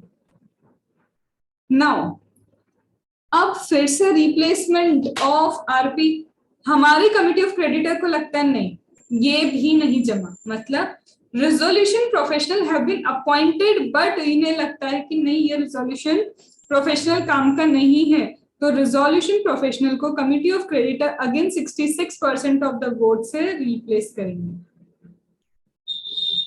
भाई लाए थे तब भी 66% था, भेज रहे हैं तब भी 66%। फिर रिटर्न कंसेंट चाहिए from the propose resolution professional, जिस नए को लाना चाहते हो पहले लिखवा लो, पहले लिखवाओ उससे कि वो आना भी चाहता है या नहीं, ठीक है। फिर ये नाम आपको क्या करना है? एडजुडिकेटिंग अथॉरिटी को फॉरवर्ड करना है, एडजुडिकेटिंग अथॉरिटी 10 डेज में कंफर्म करेगी। अगर एडजुडिकेटिंग अथॉरिटी ने बोला नहीं ये नहीं, तो वो 10 दिन में तुम्हें नया नाम बताएगी, और एक्सेप्ट कर लेती तो वो आपका क्या हो जाएगा? Resolution professional. फिर बोलते हैं office continue if any disciplinary proceeding pending against the proposed. अरे भाई प्रपोज्ड के अगेंस्ट अभी डिसिप्लिनरी प्रोसीडिंग्स चल रही है, अपन नहीं करेंगे। याद करो हर जगह हमने कल देखा था कि disciplinary proceeding should not B pending, IRP हो आरपी हो नहीं चलेगा, या फिर नया प्रपोज आरपीआई नहीं चलेगा। ये पता है तुम्हें पूरा क्लस्टर क्या चल रहा है आरपी का? बुक में तुम्हें ऐसा नहीं मिलेगा। ये पूरा मैंने क्लस्टर किया रिजोल्यूशन प्रोफेशनल का, कि उसके आने का तरीका, उसकी ड्यूटीज, उस कब जा सकता है, क्या फंक्शन करेगा, ये सारी चीजें यहाँ पे लिख के रखी है, ठीक है। अब फंक्शंस में क्या आता है? देखो जैसे ही ये कोड अलाउ करता है शिफ्ट ऑफ कंट्रोल, जैसा कि हम ऑलरेडी पढ़ चुके हैं कि जैसे ही हमारा रिजोल्यूशन प्रोफेशनल आता है तो मैनेजमेंट पूरा क्रेडिटर से किसके हाथ में चला जाता है? क्रेडिटर्स के हाथ में, ठीक है। क्रेडिटर्स के हाथ में क्यों बोला मैम? क्योंकि ये रिजोल्यूशन प्रोफेशनल उन्हीं को तो रिप्रेजेंट कर रहा है, पूरे बिजनेस को कौन चलाएंगे, ये चलाएंगे। यहाँ पे ये क्या क्या काम कर सकते हैं, आरपी की टास्क कर सकते हैं। मेमोरी टेक्निक क्या है, आरपी की टास्क। आरपी मतलब क्या कर सकते हैं, रिपोर्ट, पीरियोडिकली इनको रिपोर्ट करना है बोर्ड को। ये बोर्ड कौन सा है मैम, ये बोर्ड है insolvency bankruptcy board of India. क्या क्या प्रोसीजर होती जा रही इनको बताते जाओ। तो आरपी से क्या करेंगे, प्रिपरेशन करेंगे, इंफॉर्मेशन मेमोरेंडम, रिजोल्यूशन प्लान, जिन जिन चीजों की देखो आगे हम अभी देखेंगे कि रिजोल्यूशन प्लान आएगा, तो रिजोल्यूशन प्लान की प्रिपरेशन ये करेंगे। इंफॉर्मेशन मेमोरेंडम यही क्या करेंगे, प्रिपेयर करेंगे। इंफॉर्मेशन मेमोरेंडम मतलब जो जो इंफॉर्मेशन आती जा रही है, इनको लगता है ये क्लेम है, वो क्लेम है, ये एसेट्स है, वो एसेट्स है, इसका पोजीशन है, उसका पोजीशन है, जितनी इंफॉर्मेशन है पूरा मेमोरेंडम यही बनाएंगे। तो आरपी। फिर उसके बाद बोलते हैं कि ये हो गया प्रिपरेशन, ये हो गया क्या इसका रिपोर्ट। फिर इसके बाद बोलते हैं वैल्यूएशन, एंटिटी का क्या करेंगे, वैल्यूएशन करेंगे। ऑब्टेन करेंगे consent for resolution plan, resolution plan की क्या करेंगे, कंसेंट ऑब्टेन करेंगे। सी आई डोंट नो मैंने ये क्या सोच के बनाया था, अभी मेरे दिमाग में ये याद भी नहीं है मुझे कि ये की टास्क क्यों लिखा था। They drive business with related party acting as an agent. तो ये आप कट कर लेना, ठीक है। मेमोरी टेक्निक एक कट कर लेना, मुझे भी याद नहीं है मैंने क्या सोच के उस वक्त क्या बोल के बनाया था, आई स्टिल डोंट रिमेम्बर। तो वैल्यूएशन एंटिटी का यही करवाएंगे, प्रिपरेशन करना है इंफॉर्मेशन मेमोरेंडम वगैरह, रिजोल्यूशन प्लान ये करेंगे। ऑब्टेन करेंगे कंसेंट रिजोल्यूशन प्लान की, consent of the COC for resolution plan. ये भी आपको समझ में आएगा, ये भी सिर्फ रीड हो रहा है। पीरियोडिक जो भी रिपोर्टिंग है वो बोर्ड को जाएगी, तो ये तो सिंपल है, जो भी पीरियोडिक रिपोर्टिंग होगी बोर्ड को जाएगी। वैल्यूएशन कभी भी लगता है तो ये वैल्यूएशन करवाएंगे, ये इंटरिम इंफॉर्मेशन मेमोरेंडम प्रिपेयर कराएंगे, as well as resolution plan क्या करेंगे, प्रिपेयर करेंगे। ये चीज अभी आपको नहीं समझ में आएगी, that is consent of COC for resolution plan, जो अभी आगे समझनी ही है, क्योंकि आ गया अब हमारा रिजोल्यूशन प्लान। ध्यान पूरा इधर हो जाना चाहिए, अब स्कोप कुछ भी नहीं। रिजोल्यूशन प्लान नाम से क्या है, सॉल्यूशन, सॉल्यूशन का एक प्लान, कैसे कंपनी को लिक्विडेट होने से हम प्रोटेक्ट कर सकते हैं उसका plan, resolution plan. Proposal to be agreed by, ये वो रिजोल्यूशन प्लान है जो दोनों पार्टी आपस में मिलजुल के अग्री करेंगे कि हाँ इससे सॉल्यूशन, मतलब तुम्हारा भी नुकसान नहीं मेरा भी नुकसान नहीं। तो यहाँ पे बोलते हैं debtor creditor, debtor and creditor जो है आपस में मिलजुल के बैठेंगे, बैठ के डिसाइड करेंगे ये प्लान हमें लगता है कि हो पाएगा जिससे हम बच पाएंगे। तो to resolve the insolvency, insolvency resolve करने के लिए ये प्लान है, ठीक है। फिर इसके बाद अब प्लान का फॉर्मुलेशन होगा, ठीक है। प्लान बनाया जाएगा और बना के दिया जाएगा, और बना के देगा कौन, यही क्रेडिटर्स। ये क्रेडिटर्स ही क्या करेंगे, प्लान बना के देंगे, और कौन नहीं दे सकता है वो भी यहाँ पे लिख के रखा है, कौन प्लान दे सकता है कौन नहीं दे सकता, वो सारी चीजें यहाँ लिखी है। यहाँ बोलते ये जो रिजोल्यूशन प्रोफेशनल है ये इंफॉर्मेशन मेमोरेंडम बनाएगा जिसमें सारी इंफॉर्मेशन होगी कि इस बेसिस पे कुछ रिजोल्यूशन प्लान बना के दो। मतलब इंफॉर्मेशन मेमोरेंडम, क्लेम इतने हैं, हमारे पास असेट इतनी है, ये सिचुएशन वो सिचुएशन, वही तो अभी मैंने बोला था, एक पूरा इंफॉर्मेशन मेमोरेंडम ये बनाएंगे। और ये इंफॉर्मेशन मेमोरेंडम बना के किसको देंगे, उन लोगों को जो क्या कर रहे हैं, हमारे लिए रिजोल्यूशन प्लान बना रहे हैं। उनको बताओ ना, पता तो हो प्लान बनाने वाले को कि पेमेंट कितना करना है, पता तो हो कि इन हैंड असेट कितनी है, तो उनको हमें क्या करना है, इंफॉर्मेशन मेमोरेंडम देना है। Information memorandum access given to the resolution applicant. अब रिजोल्यूशन एप्लीकेंट वो पर्सन है जो रिजोल्यूशन प्लान दे रहा है, ताकि वो रिजोल्यूशन प्लान बना पाए, तो उनको इंफॉर्मेशन मेमोरेंडम का पूरा एक्सेस दे दिया जाता है। अब इस इंफॉर्मेशन मेमोरेंडम में फाइनेंशियल पोजीशन होगी कॉर्पोरेट डेटर की, information as required by applicant, जब जब उसको टाइम टू टाइम कुछ इंफॉर्मेशन चाहिए वो इंफॉर्मेशन भी मांग सकता है। रिजोल्यूशन ये जो है रिजोल्यूशन प्रोफेशनल, ये क्या करेगा, वो प्लान को एग्जामिन करेगा। सीधी सी बात है, ये आए ही क्यों है, ये आए हैं आपके कॉर्पोरेट पूरे क्रेडिटर्स को रिप्रेजेंट करने। ये एप्लीकेंट्स है, एप्लीकेंट्स ने इनको बहुत सारे एप्लीकेंट से अलग अलग अलग अलग फॉर्म क्या दिया, प्लान दिया। ये क्या करेगा, ये बंदा सारे प्लान्स को देखेगा, उसको फिर इसमें से जो भी सूटेबल लगेगा एग्जामिन करेगा, एग्जामिन करके जो प्लान्स इनको सूटेबल लगते हैं वो किसको देगा, कमिटी ऑफ क्रेडिटर को, कि भाई अब आप अप्रूव कर दो, क्या सही लगता है। सबके दिमाग की सुनो, सबकी करो, अपनी समझ की, वही तो हो रहा है, सबकी सुन रहे, इसमें से फिर आप डिसाइड करेंगे बेस्ट क्या हो सकता है। तो जो भी बेस्ट हो सकता है, अभी मैं उस पर नहीं जा रही कि कौन यहाँ पे नहीं आ सकते हैं, ये इतनी लंबी लिस्ट है, हम करेंगे। हमारे पास रिजोल्यूशन प्लान आया, अभी हमने नहीं देखा कि कौन रिजोल्यूशन प्रोफेशनल के लिए एप्लीकेंट नहीं हो सकते, वो नहीं देखा, हम मान रहे कि अभी आ गया, रिजोल्यूशन प्लान आ गया। रिजोल्यूशन एप्लीकेंट ने हमें प्लान दे दिया है, स्टेटिंग एन एलिजिबल एप्लीकेंट, यहाँ पे बोलते डॉक्यूमेंट क्या होगा, affidavit stating that he is eligible applicant. क्यों लिखा है, मना किया ना कुछ कुछ लोगों को कि तुम नहीं आ सकते, तुम नहीं आ सकते, तो तुम जो ला रहे हो प्लान, पहले हमें एफिडेविट ये दो कि तुम एलिजिबल हो, प्लान देने के लिए तुम क्या हो, एलिजिबल हो, पहले वो तो बता दो हमको। तो एलिजिबल एप्लीकेंट यहाँ पे देगा कि मैं एलिजिबल हूँ, और फिर साथ साथ में क्या दे देगा, अपना प्लान सबमिट करेगा। किसको सबमिट करेगा, रिजोल्यूशन प्रोफेशनल को। रिजोल्यूशन प्रोफेशनल का फंक्शन याद करो, अभी बोला था ना, वो हर एक प्लान को एग्जामिन करेगा।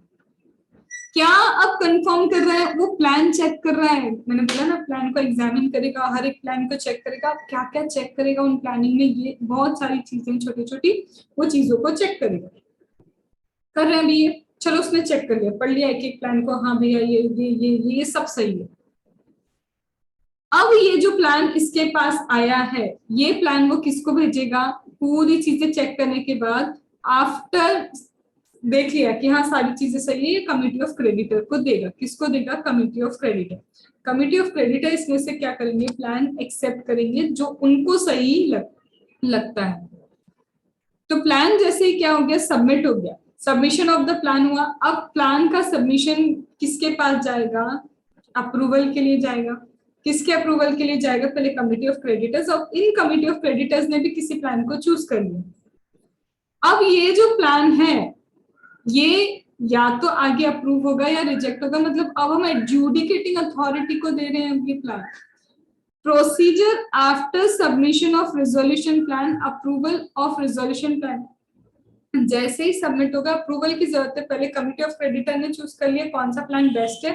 अब उस बेस्ट प्लान को वो क्या देंगे, एडजुडिकेटिंग अथॉरिटी को, या तो एडजुडिकेटिंग अथॉरिटी अप्रूव करेगी या तो एडजुडिकेटिंग अथॉरिटी रिजेक्ट करेगी plan. Either the adjudicating authority will be accepting the plan, either adjudicating authority will reject the plan. अब अप्रूवल हो गया, अप्रूव्ड, एडजुडिकेटिंग अथॉरिटी ने भी सारी चीजें पढ़ी, उसको लग रहा है बिल्कुल हो सकता है, कोई प्रैक्टिकल दिक्कत नहीं आएगी, फिर फीजिबिलिटी है कि इस प्लान को हम क्या कर सकते हैं, एग्जीक्यूट कर सकते हैं, इंप्लीमेंट कर सकते हैं, एक्सेप्टेड। एक्सेप्ट हो गया तो प्लान जो है ना, कॉर्पोरेट डेटा पे बाइंडिंग है, उसके एम्प्लॉय पे बाइंडिंग है, मेंबर्स पे बाइंडिंग है, central government, state government, local authority, जिनको भी पैसा देना है, कॉर्पोरेट डेटा, एम्प्लॉय, मेंबर, अरे गवर्नमेंट तक पे तो बाइंडिंग करें, जहां जहां ड्यूज है तुम पे भी बाइंडिंग, ठीक है।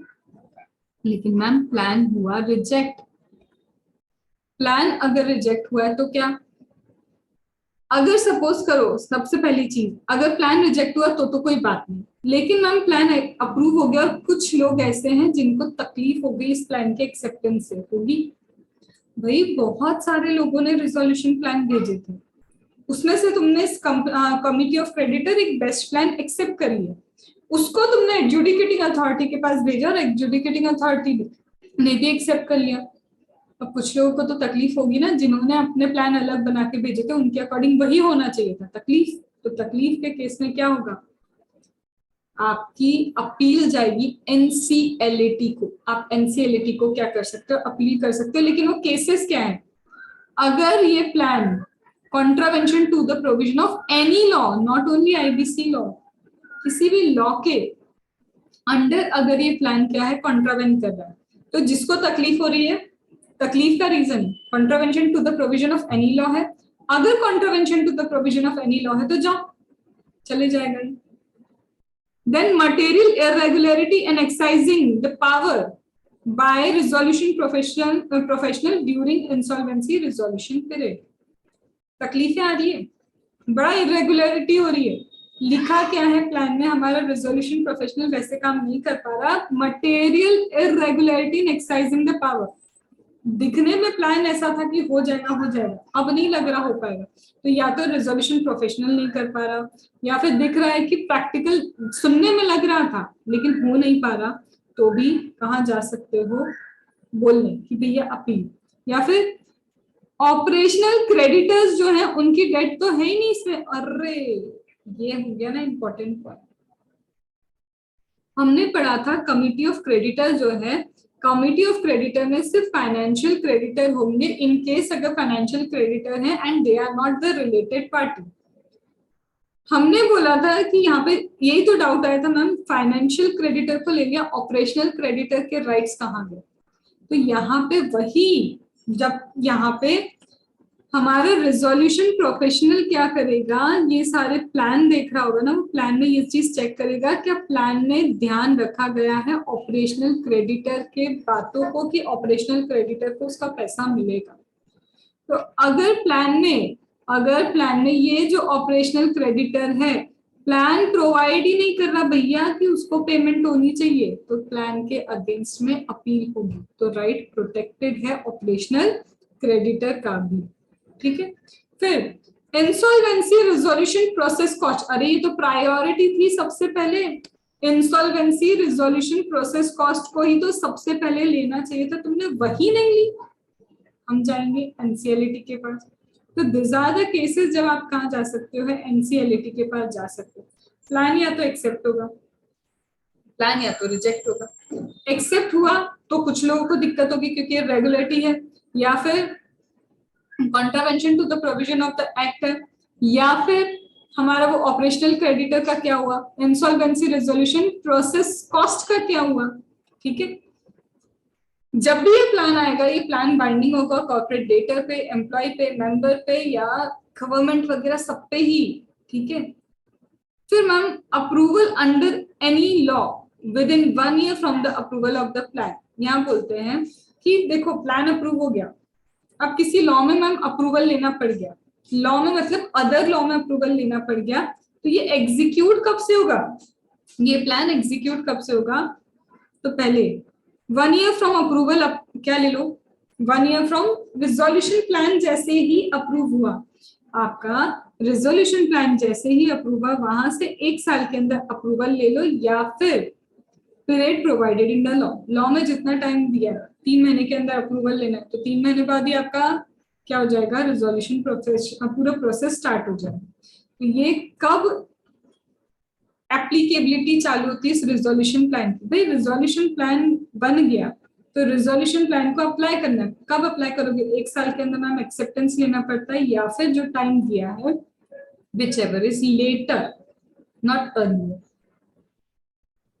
फिर इसके बाद आता है मैम रिजेक्ट हो गया प्लान को, बस यहीं से तो चालू होगा, अगर प्लान रिजेक्ट हो गया लिक्विडेशन प्रोसेस आएगी, अब लिक्विडेटर अपॉइंट होगा और लिक्विडेटर एज ए ट्रस्टी वो सारी चीजों का काम अब लिक्विडेटर करेगा, एसेट कितनी है, क्लेम कितने हैं, कितना लोगों को बांटना है, तो ये लिक्विडेटर देखेगा, सारे के सारे क्या करेगा, क्लेम्स वगैरह का कंसोलिडेशन बनाएगा एंड डिस्ट्रीब्यूशन ऑफ एसेट। मतलब अंतिम चरण चालू हो गया है किसका, आईबीसी का। यहां तक बात समझ में, लिक्विडेट रिजेक्ट हुआ प्लान, लिक्विडेटर क्या करेगा, क्लेम कंसोलिडेट करेगा, एसेट देखेगा, चीजें चेक करेगा और डिस्ट्रीब्यूशन ऑफ एसेट। अब आगे यही तो देखना है, क्या देखना है, सॉरी आई ऑलरेडी टोल्ड कि थोड़ा सा मुझे थ्रोट इन्फेक्शन है तो दिक्कत बीच बीच में हो रही है मुझे। हाँ, तो हमने ऑलरेडी देखा था, क्या देखा था कि ये जो हमारा लिक्विडेटर है, ये क्या है, जो हमारा लिक्विडेटर है ये डिस्ट्रीब्यूशन करेगा, लिक्विडेटर की पावर क्या होगी, लिक्विडेटर के फंक्शन क्या होंगे, अभी वो पढ़ना है हमको। फिर लिक्विडेटर जैसे पहले आईआरपी पढ़ा, फिर आरपी पढ़ा, अब लिक्विडेटर की सारी कहानी चली। फिर यहाँ पे आता है time to complete IRP, insolvency resolution process कितने समय में, 180 डेज में कंप्लीट हो जानी चाहिए। हम ये शुरू से देखते आ रहे हैं कि मॉरेटोरियम कितना होता है। मॉरेटोरियम आपका 180 डेज ही तो होता है कि 180 दिन इन भाई साहब को परेशान ना किया जाए, इनको एकांत में रहने दो, सोचने दो कि करना क्या चाहते हैं, what he wants to do. तो within 180 days from the date of submission of the application चीजें खत्म हो जानी चाहिए। एक्सटेंशन मिल सकता है, बिल्कुल मिल सकता है, 180 डेज के ऊपर एक्सटेंशन मिलेगा, लेकिन रिजोल्यूशन प्रोफेशनल एप्लीकेशन दे दो एडजुडिकेटिंग अथॉरिटी को कि हमको एक्सटेंशन चाहिए, लेकिन वो भी तब अगर 66% की वोटिंग में सीओसी बोलता है जाओ ले लो, हम बोल रहे हैं क्या ले लो तुम, एक्सटेंशन ले लो, तो कौन बोलेगा, सीओसी। यार दिक्कत तो इन्हीं की है ना, पैसा इनको ही चाहिए, इनसे एक एक बात पूछो भाई, एक्सटेंशन एक्सटेंशन, ठीक है 66% पे हमने बोला जाओ एक्सटेंशन ले लो, तो एक्सटेंशन मिल जाएगा। तो पहले इनसे पूछो एक्सटेंशन लेने जाए, ये बोलेंगे हाँ, फिर किससे पूछोगे, एडजुडिकेटिंग अथॉरिटी, फिर तुमको एक्सटेंशन मिलेगा, और एक्सटेंशन 90 डेज। एक्सटेंशन कितना मिलेगा, 90 डेज, वो भी तब जब एडजुडिकेशन अथॉरिटी सेटिस्फाइड है, मतलब ये डिस्क्रिशन किसका है, discretion of adjudication authority. Ma'am बार बार एक्सटेंशन मिलेगा ना दादा, one time, MCQ, one time extension of 90 days. Ma'am यहाँ पे लिखा है however CIRP to be mandatorily completed in 330 days from insolvency commencement date. ध्यान अब पूरा इधर, पूरा ध्यान इधर। यहाँ पे मैम अभी आपने बोला कि 180 डेज का मॉरेटोरियम होता है, ज्यादा से ज्यादा एक्सटेंशन होगा 90 डेज। तो अगर हम बोले तो यहाँ पे तो 270 डेज में सारी कहानी खत्म हो जानी चाहिए, पर यहाँ बोल रहे हैं ये भी कि वन टाइम एक्सटेंशन, एक्सटेंशन भी वन टाइम का है, तो यहाँ तो 270 डेज में सब खत्म हो जाना चाहिए था, 270 डेज में तो खत्म नहीं हो रहा, तो यहाँ तो इन्होंने और 60 डेज बढ़ा के बोल दिया 330 डेज।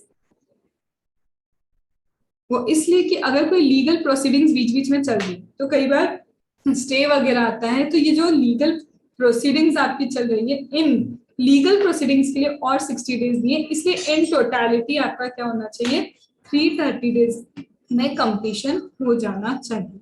अब ये कंप्लीशन 330 डेज कहाँ से चालू होता है, इंसॉल्वेंसी कमेंसमेंट डेट से। ये कहाँ से स्टार्ट होता है, इंसॉल्वेंसी कमेंसमेंट डेट से। गिव मी अ 2 मिनट पॉज, थोड़ा सा गर्म पानी पीना पड़ेगा, वेट, आप तब तक इसको रिकॉल करो। चलो स्टार्ट करो।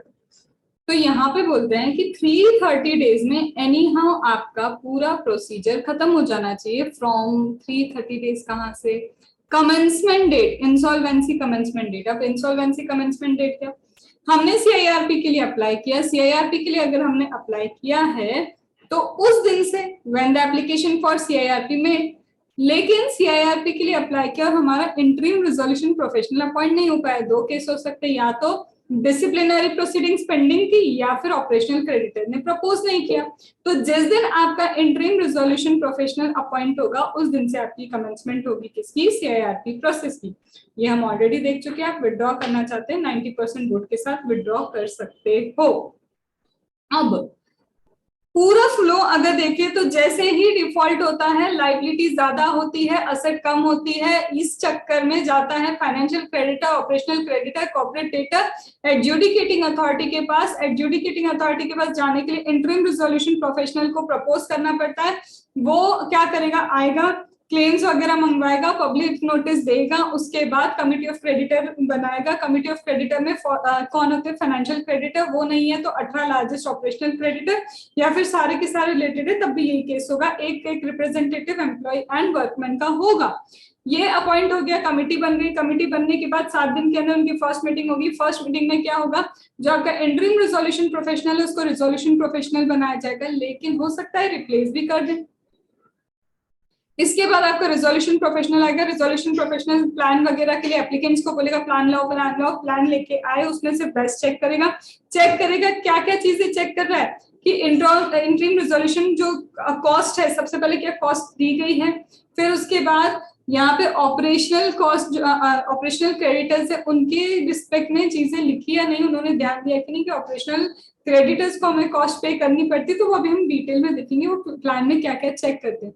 ये सारी चीजें अगर उन्होंने चेक कर ली, उसके बाद बेस्ट प्लान लिया, best plan committee of creditor के सामने रखा, उसमें से उन लोगों ने बेस्ट प्लान निकाला, एडजुडिकेटिंग अथॉरिटी को दिया, एडजुडिकेटिंग अथॉरिटी प्लान को या तो एक्सेप्ट करेगा या रिजेक्ट करेगा। एक्सेप्ट करेगा तो सब पे बाइंडिंग होगा। एक्सेप्ट किया, कुछ लोगों को दिक्कत है क्योंकि इमटेरियलिटी सॉरी इरेगुलरिटी है या फिर लॉ का प्रोविजन, कोई भी लॉ के प्रोविजन का क्या हो रहा है, कंप्लायंस कहीं पे भी इन कंप्लायंस जा रहा है, या फिर नॉन कंप्लायंस वहां पे हो गया, या फिर क्या हो रहा है वही इंसॉल्वेंसी रिजोल्यूशन प्रोफेशनल कॉस्ट को ध्यान नहीं दिया, या फिर ऑपरेशनल क्रेडिटर्स की कॉस्ट को ध्यान नहीं दिया, तो वहां पे उनके पेमेंट को ध्यान नहीं दिया, कोई भी केस हो सकता है।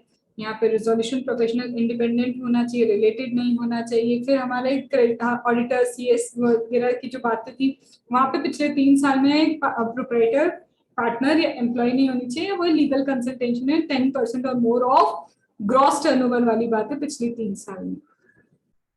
प्लान अगर रिजेक्ट हुआ तो लिक्विडेशन स्टार्ट होगा, लिक्विडेशन स्टार्ट होगा तो लिक्विडेटर अपॉइंट होगा, लिक्विडेटर अपॉइंट होगा, वो सारे क्लेम वगैरह सबका कंसोलिडेशन करेगा, और कंसोलिडेशन करने के बाद distribution of the asset process कौन सी स्टार्ट हो रही है, लिक्विडेशन प्रोसीजर कौन सी स्टार्ट हो रही है, लिक्विडेशन। मैम ये कितने दिन में खत्म हो जाना चाहिए, सीआईआरबीएस से तो 180 दिन में हो जाना चाहिए। एक्सटेंशन चाहिए तो एक्सटेंशन तभी मिलेगा, सीओसी जब 66% के साथ बोलेंगे तब मिलेगा, और मिलने के बाद वहां पे आप एडजुडिकेटिंग अथॉरिटी को बोलोगे कि भाई दे दे दे दे, क्या दे दे, एक्सटेंशन दे दे। अगर उसको भी सेटिस्फाई लगता है कि 180 दिन में नहीं पाएगा, 90 दिन का एक टाइम का एक्सटेंशन मिलेगा। ओवरऑल प्रोसेस 330 डेज में हो जानी चाहिए। 60 डेज प्रोसीडिंग्स वगैरह अगर कुछ इनिशिएट वगैरह होती है बीच बीच में, तो उन सब के लिए टाइम दिया गया है। इसके बाद यहाँ पे बोलते हैं कि ये 330 डेज कहाँ से, अपॉइंटमेंट, जैसे आपका सीआईआरपी क्या हुआ है कमेंसमेंट डेट, वहां से तो सीआईआरपी की एप्लीकेशन या फिर आईआरपी जब अपॉइंट हुआ है तब से ये स्टार्ट होती है। अब यहाँ पे कुछ चीजें हमको और देखनी है, अब उन डिटेल चीजों पे जाते हैं, और यहाँ पे अब देखते हैं कौन अपॉइंट नहीं कर सकता, कौन रिजोल्यूशन प्लान नहीं दे सकता है, क्योंकि हमने देखा कुछ लोग रिजोल्यूशन प्लान नहीं दे सकते, और जब वो नहीं दे सकते वो देखा, और उसके बाद प्लान सबमिट करते वक्त क्या क्या चीजें हमारा रिजोल्यूशन प्रोफेशनल चेक करेगा, ये सब चीजें उसे चेक करनी पड़ेगी। तो 2 चीजें,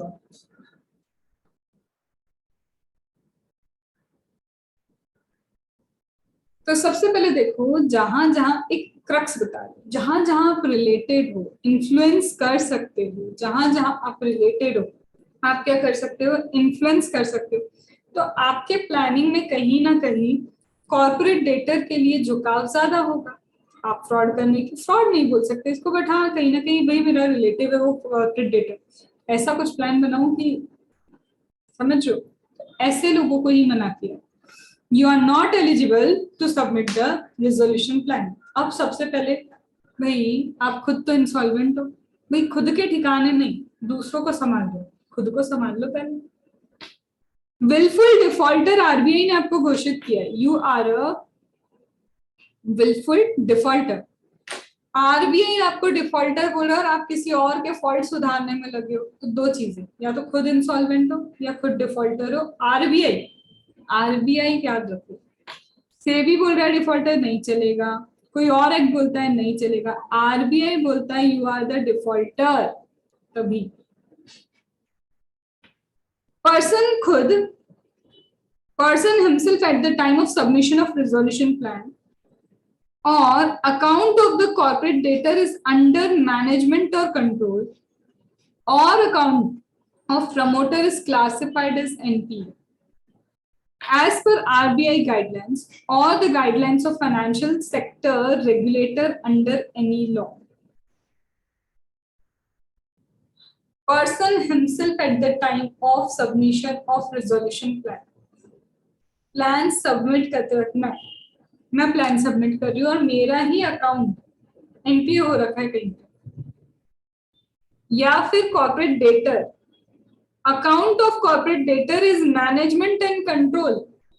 कॉर्पोरेट डेटर का जो अकाउंट है, जो पर्सन मैनेज कर रहा है, बैंक की बात नहीं हो रही है, बैंक नहीं, हमारे कॉर्पोरेट डेटर का अकाउंट जो पर्सन मैनेज कर रहा है उसका खुद का अकाउंट एनपीए हो रखा है, और वो एनपीए होने के बाद भी 1 साल हो चुके, कोई डिफॉल्ट सही नहीं किया अब तक उसने।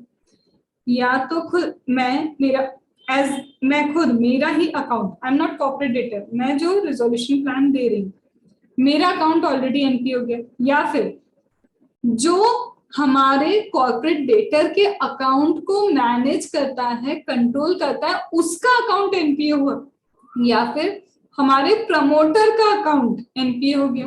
और ये एनपीए हुआ आरबीआई गाइडलाइंस के अकॉर्डिंग, फाइनेंशियल सेक्टर गाइडलाइंस के अकॉर्डिंग, और 1 साल भी निकल चुका है। जिस दिन एनपीए क्लासिफाई हुआ था, तो from the date of classification till date of CIRP commencement, जिस दिन हमने क्लासिफाई किया और जिस दिन सीआईआरपी इनिशिएट हुई, तो क्लासिफिकेशन से सीआईआरपी इनिशिएट होने की डेट देखो, ऑलरेडी 1 साल हो चुके हैं एनपीए को। आप रेजोल्यूशन प्लान कृपया करके सबमिट मत करो, पहले खुद के डिफॉल्ट को देख लो। इंसॉल्वेंट हो नहीं चलेगा, विलफुल डिफॉल्टर डिक्लेयर हुए हो नहीं चलेगा आपका, या फिर जो रिजोल्यूशन प्लान दे रहा है उसका, या फिर जो हमारे कॉर्पोरेट डेटा के अकाउंट को मैनेज कर रहा है, या फिर account of the promoter already NPA हुआ, एनपीए होने को 1 साल हो चुके हैं from the date of classification till the initiation of CIRP. कृपया करके अपना काम करें, यहाँ पे रिजोल्यूशन प्लान सबमिट ना करें। लेकिन ये एलिजिबल हो सकता है, पश्चाताप एलिजिबल हो सकता है अगर ये सारे ड्यूज पे कर दे, इंटरेस्ट पे कर दे, चार्जेस पे कर दे जो एनपीए से रिलेटेड थे। रिजोल्यूशन प्लान सबमिट करने से पहले अपनी गलतियों का पश्चाताप कर लो, अगर तुम ये कर सकते हो, कर लिया है, तुम एलिजिबल। और ये जो क्लॉज की बात हो रही है ना, financial entity not related to corporate debtor, तो बोलते हैं ये फाइनेंशियल एंटिटी पे नहीं है भाई, बैंक क्या कर रहा है, उसका अकाउंट मेंटेन कर रहा है। अब बैंक को ही बोल रहे हो कि जो इस सामने वाले का अकाउंट मेंटेन कर रहा है, वो यहाँ पे बोल रहे हो कि वो बैंक को बोल रहे हो कि वो जो क्लासिफाई करके बताए, जो कंट्रोल कर रहा है इसके अकाउंट को, उसको बोलो कि वो रिजोल्यूशन प्लान नहीं दे। वही तो फाइनेंशियल क्रेडिटर है, वही तो हमारा क्या है, फाइनेंशियल क्रेडिटर है। नहीं, तुम पे एप्लीकेबल नहीं होगा, तो तुम फाइनेंशियल एंटिटी हो प्लस रिलेटेड भी नहीं हो। रिलेटेड हो तो अप्लाई करेंगे, क्योंकि रिलेटेड हो यार तुम क्या प्लान दे रहे हो, मत दो।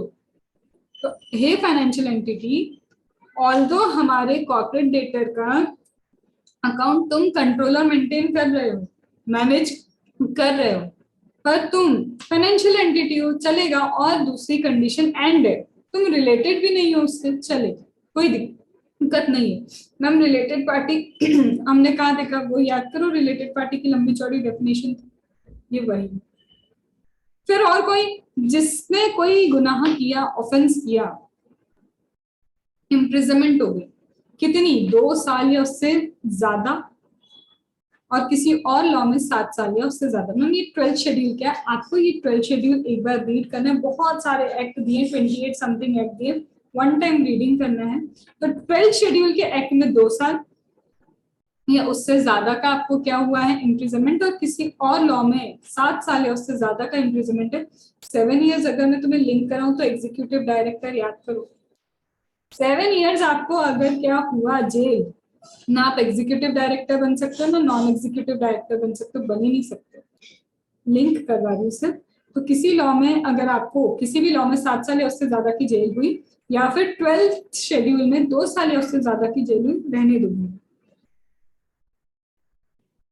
बोलते हैं ये जो क्लॉज है, not apply after 2 years from the date of release of imprisonment, jail से छूटने के बाद।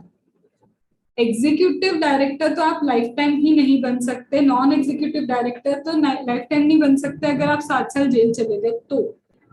लेकिन ये क्लॉज बोलता है रिजोल्यूशन प्लान सबमिट कर सकते हो अगर तुम जेल से छूटे और उसको छूटने के बाद भी 2 साल हो गए, after 2 years from the date of release of imprisonment, तब तुम आओ रिजोल्यूशन प्लान सबमिट करो। सेबी ने तुमको प्रोहिबिट किया है कि सिक्योरिटी मार्केट एक्सेस नहीं करना, तुमने कुछ तो गड़बड़ की होगी हर्षद मेहता, तुमने कुछ तो गड़बड़ की है, इसीलिए तो सेबी ने तुमको बोला है सिक्योरिटी मार्केट के दरवाजे भी तुम्हारे लिए बंद है, ट्रेडिंग तुम नहीं कर सकते। Then promoter in management and control of corporate data, in which preferential transaction, undervalued transaction, extortionated credit transaction, fraudulent transaction taken place. ऐसे प्रमोटर तुम्हारे ही मैनेजमेंट एंड कंट्रोल में, ऐसे प्रमोटर तुम्हारे ही मैनेजमेंट एंड कंट्रोल में क्या हुआ है, ये सारे ट्रांजैक्शन हुए हैं।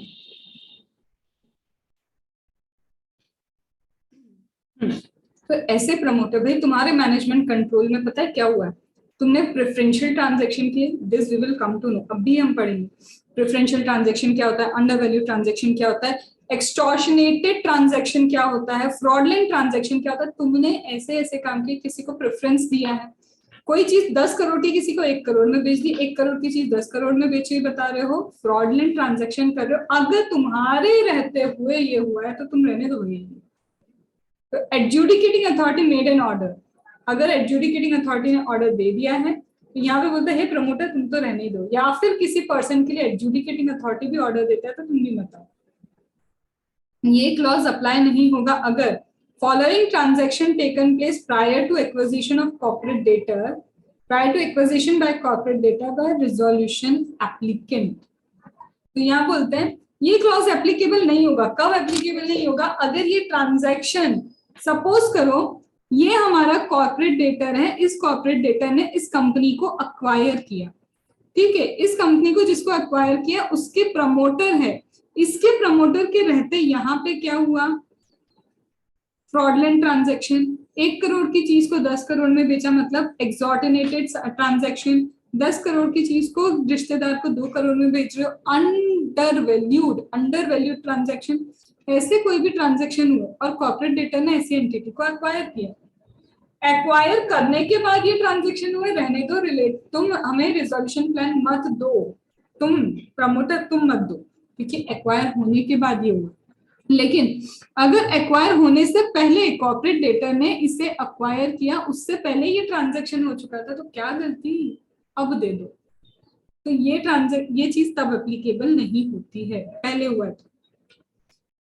Executed enforceable guarantee in favour of a creditor, किसी क्रेडिटर के लिए गारंटी दे रखी है in respect of corporate debtor against which application for insolvency resolution has been admitted, made and admitted. ये रहा एक क्रेडिटर,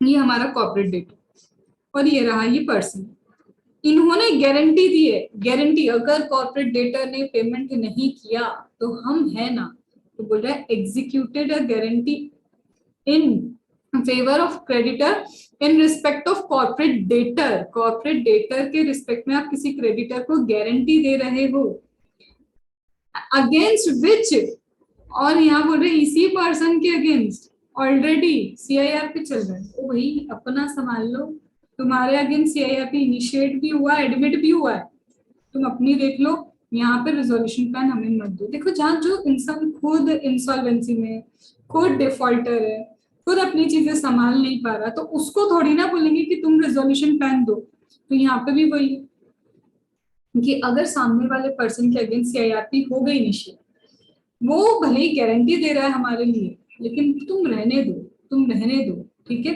तो executed enforceable guarantee in favour of a creditor in respect of corporate debtor against whom the application for insolvency resolution has been made or admitted. भाई तुम्हारे खुद के against तो CIRP चल रही है, तुम क्या हमको गारंटी का पैसा दोगे, ठीक है। Then has connected person not eligible in above point, अगर ये जितने भी पॉइंट्स किए, हम जितने भी पॉइंट किए वहां पे अगर कनेक्टेड पर्सन भी है आपका, वो भी नहीं, अब कनेक्टेड पर्सन कौन? आपका प्रमोटर, ठीक है, इस पर्सन का प्रमोटर। कनेक्टेड पर्सन कौन? अगर management and control of resolution applicant, resolution applicant के मैनेजमेंट एंड कंट्रोल में हो, तो जो एप्लीकेंट है उसी वही हमको मैनेज करता है, कंट्रोल करता है। तो अगर यहाँ पे बोल रहे हैं ये जो भी पर्सन है आपका क्या दे रहे हैं, जिनको मना किया कि तुम प्लान मत दो, उनके प्रमोटर या फिर उनके ही मैनेजमेंट एंड कंट्रोल में आप चल रहे हैं, इन लोगों के मैनेजमेंट एंड कंट्रोल में आप हो, तुम रहने दो ना। जब उनके कंट्रोल में हो तो वो नहीं दे रहा तो तुम क्यों दोगे? Are you getting? मेरे ही कंट्रोल में है जो लोग, तो मैंने बोला मैं नहीं दे सकती ना रिजोल्यूशन टाइम, तुम जाके दे दो। अरे रुको, बोल दिया ना, कनेक्टेड पर्सन नहीं आएगा। या फिर management and control of business of corporate data, या फिर holding subsidiary associate and related party of 1 2 3 above. यहाँ पे बोलते हैं इंसॉल्वेंट के रिलेटेड 1 2 3 अबव इंसॉल्वेंट था, बिल्कुल डिफॉल्टर था, तो उनके रिलेटेड पार्टी भी नहीं आ सकते। या फिर आप इस कॉर्पोरेट डेटर है ना, management and control of corporate debtor, corporate debtor के ही मैनेजमेंट एंड कंट्रोल में हो, चाहे वो होल्डिंग हो, सब्सिडी हो, एसोसिएट हो। अरे भाई मैं एज अ कॉर्पोरेट डेटर, मेरे ऊपर सीआईआरपी इनिशिएट हुआ, मेरे होल्डिंग को बोल रहे हो जा जाके ये रिजोल्यूशन प्लान फॉरवर्ड कर, नहीं हो सकता। तो होल्डिंग सब्सिडी एसोसिएट नहीं। और ये जो पॉइंट हमने इंसॉल्वेंसी वगैरह से रिलेटेड किए, इंसॉल्वेंसी हो गया, फिर आपका क्या हो गया, ये विलफुल डिफॉल्टर वाला पॉइंट हो गया, फिर ये इम्प्रिजमेंट, इनके रिलेटेड पर्सन भी नहीं आ सकते, इनसे रिलेटेड पर्सन भी नहीं आ सकते, तो इतने लोगों को मना किया है। ये इंपॉर्टेंट है, ये इंपॉर्टेंट है। रिजोल्यूशन प्लान कौन नहीं दे सकता? इंसॉल्वेंट, विलफुल डिफॉल्टर, या फिर कोई ऐसा पर्सन जिसका जो अकाउंट है, ठीक है, जिसका अकाउंट कंट्रोल कौन कर रहा है? ऐसी एंटिटी कंट्रोल कर रही है जहां पे एनपीए हो रखा है, प्रमोटर का अकाउंट एनपीए हो रखा है, या फिर जो क्या दे रहा है, रिजोल्यूशन प्लान दे रहा है, उसका अकाउंट एनपीए हो रखा है, 1 साल हो गए, और आज जब कमेंसमेंट हो रहा है आपका सीआईआरपी तो ऑलरेडी 1 साल हो चुके। इम्प्रिजनमेंट हुआ 12 शेड्यूल में मोर देन और इक्वल टू 2 years, नॉर्मल में 7 और मोर देन और इक्वल टू 7 years, 2 साल अगर इम्प्रिजनमेंट को हो चुके हैं, एलिजिबल हो।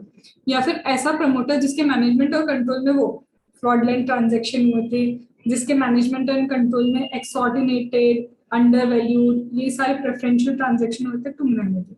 हाँ, एक्विजिशन के पहले हुए हैं चलेगा, तब ये क्लॉज एप्लीकेबल नहीं है। या फिर तुम इन सबके कनेक्टेड पर्सन हो, नहीं, connected person promoter, management and control of such person जो रिजोल्यूशन प्लान दे रहा है, देन इसके बाद holding subsidiary associate of the corporate debtor.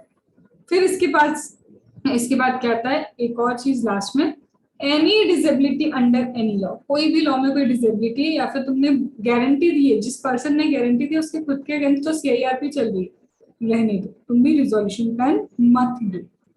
अब रिजोल्यूशन प्लान ये नहीं दे सकते, अब रिजोल्यूशन प्लान नहीं दे सकते। और दूसरा हमने किया था, अब रिजोल्यूशन प्लान आ गया, जिन्होंने नहीं देना था हटा दिया। हमने रिजोल्यूशन प्लान लेते वक्त उनसे एफिडेविट लिया था कि लिख के दो कि you are not eligible, you are eligible to submit the resolution plan, उन्होंने एफिडेविट दिया। अब हमारा रिजोल्यूशन प्रोफेशनल जो है चेक करेगा plan, he is checking the plan. अब वो जब प्लान को चेक कर रहा है तो प्लान चेक करते करते भाई साहब क्या चेक करेंगे, सबसे प्रायोरिटी इंसॉल्वेंसी रिजोल्यूशन कॉस्ट जो है, इंसॉल्वेंसी रिजोल्यूशन प्रोसेस कॉस्ट मैं भी आपको आगे बताऊंगी। एक चीज सीआईआरपी अलग है, ये अलग है, अभी हम पढ़ेंगे। इंसॉल्वेंसी रिजोल्यूशन प्रोसेस कॉस्ट को प्रायोरिटी दिया नहीं है, on priority about other debts, सारी डेट छोड़ो, पहले इसको पेमेंट करो। और ये इस कॉस्ट में याद है आईआरपी की कॉस्ट, आरपी की कॉस्ट इंक्लूड होती है। देन सेकेंड, आप चेक करोगे प्लान में क्या ऑपरेशनल क्रेडिटर को पेमेंट जो करना है वो पेमेंट की सही सुविधा रखी या नहीं रखी। तो payment of debt of operational creditors as the board specify, amount should not be less than, यहाँ अमाउंट किससे कम नहीं होना चाहिए, amount to be paid to creditors in liquidation, liquidation के टाइम उसको जितना पे होता कम से कम उतना तो पे होना ही चाहिए। देखो ऑपरेशनल क्रेडिटर को पेमेंट करना है, सपोज करो 7 करोड़ रुपए, तो पूरे 7 करोड़ की गारंटी थोड़ी ना फाइनेंशियल क्रेडिटर ले पाएंगे। उनके खुद के तो रियलाइज हो जाए अमाउंट जो ऑपरेशनल क्रेडिटर का देंगे, पर हाँ उन्हें नुकसान भी नहीं होना चाहिए। तो वो बोल रहे हैं कि कम से कम उन्हें इतना तो मिले जो लिक्विडेशन के टाइम मिलता है, या फिर amount which would have been paid to creditor in resolution plan in accordance with order of priority, या फिर उतना अमाउंट तो गारंटी करो जो ये प्रायोरिटी ऑर्डर है, जो भी आप आगे लिक्विडेशन के टाइम पढ़ोगे डिस्ट्रीब्यूशन में कि कितना मिलता है ऑपरेशनल क्रेडिटर को, तो कम से कम लिक्विडेशन के टाइम जो मिलता है उतना मिले, या फिर ये जो डिस्ट्रीब्यूशन प्रायोरिटी बेसिस पे उतना तो गारंटी करो हमारे लिए ऑपरेशनल क्रेडिटर के लिए, या फिर provide for pay to foreign financial creditor not vote in favor of resolution plan not less than amount to be paid in event of liquidation. Provide for, फिर ये भी चेक करेगा, provide for pay to financial creditor who has not voted in favor of resolution plan. ये बोलता है साथ साथ ये तो चेक करेगा कि ऑपरेशनल क्रेडिटर को ये मिलना चाहिए लिक्विडेशन वाला या 53(1) के अकॉर्डिंग, और साथ साथ वो फाइनेंशियल क्रेडिटर्स, क्योंकि देखो वोटिंग तो फाइनेंशियल क्रेडिटर करते हैं, कुछ फाइनेंशियल क्रेडिटर ऐसे जिन्होंने वोट करने मना कर गए, नहीं उनको ये प्लान मंजूर नहीं है, तो उनको कम से कम उतना तो मिल रहा है ना जितना लिक्विडेशन के इवेंट में उनको मिलना चाहिए। आप एक्सेप्ट कर रहे हो अलग चीज है, अगर आप एक्सेप्ट नहीं कर रहे तो उनकी गारंटी भी तो चेक करो। तो प्लान में चेक करो इंसॉल्वेंसी रिजोल्यूशन प्रोसेस कॉस्ट की प्रायोरिटी दी, हाँ दी। सेकंड, ऑपरेशनल क्रेडिटर को लिक्विडेशन या 53(1) में जितना मिलना चाहिए था कम से कम उतनी गारंटी है, हाँ है।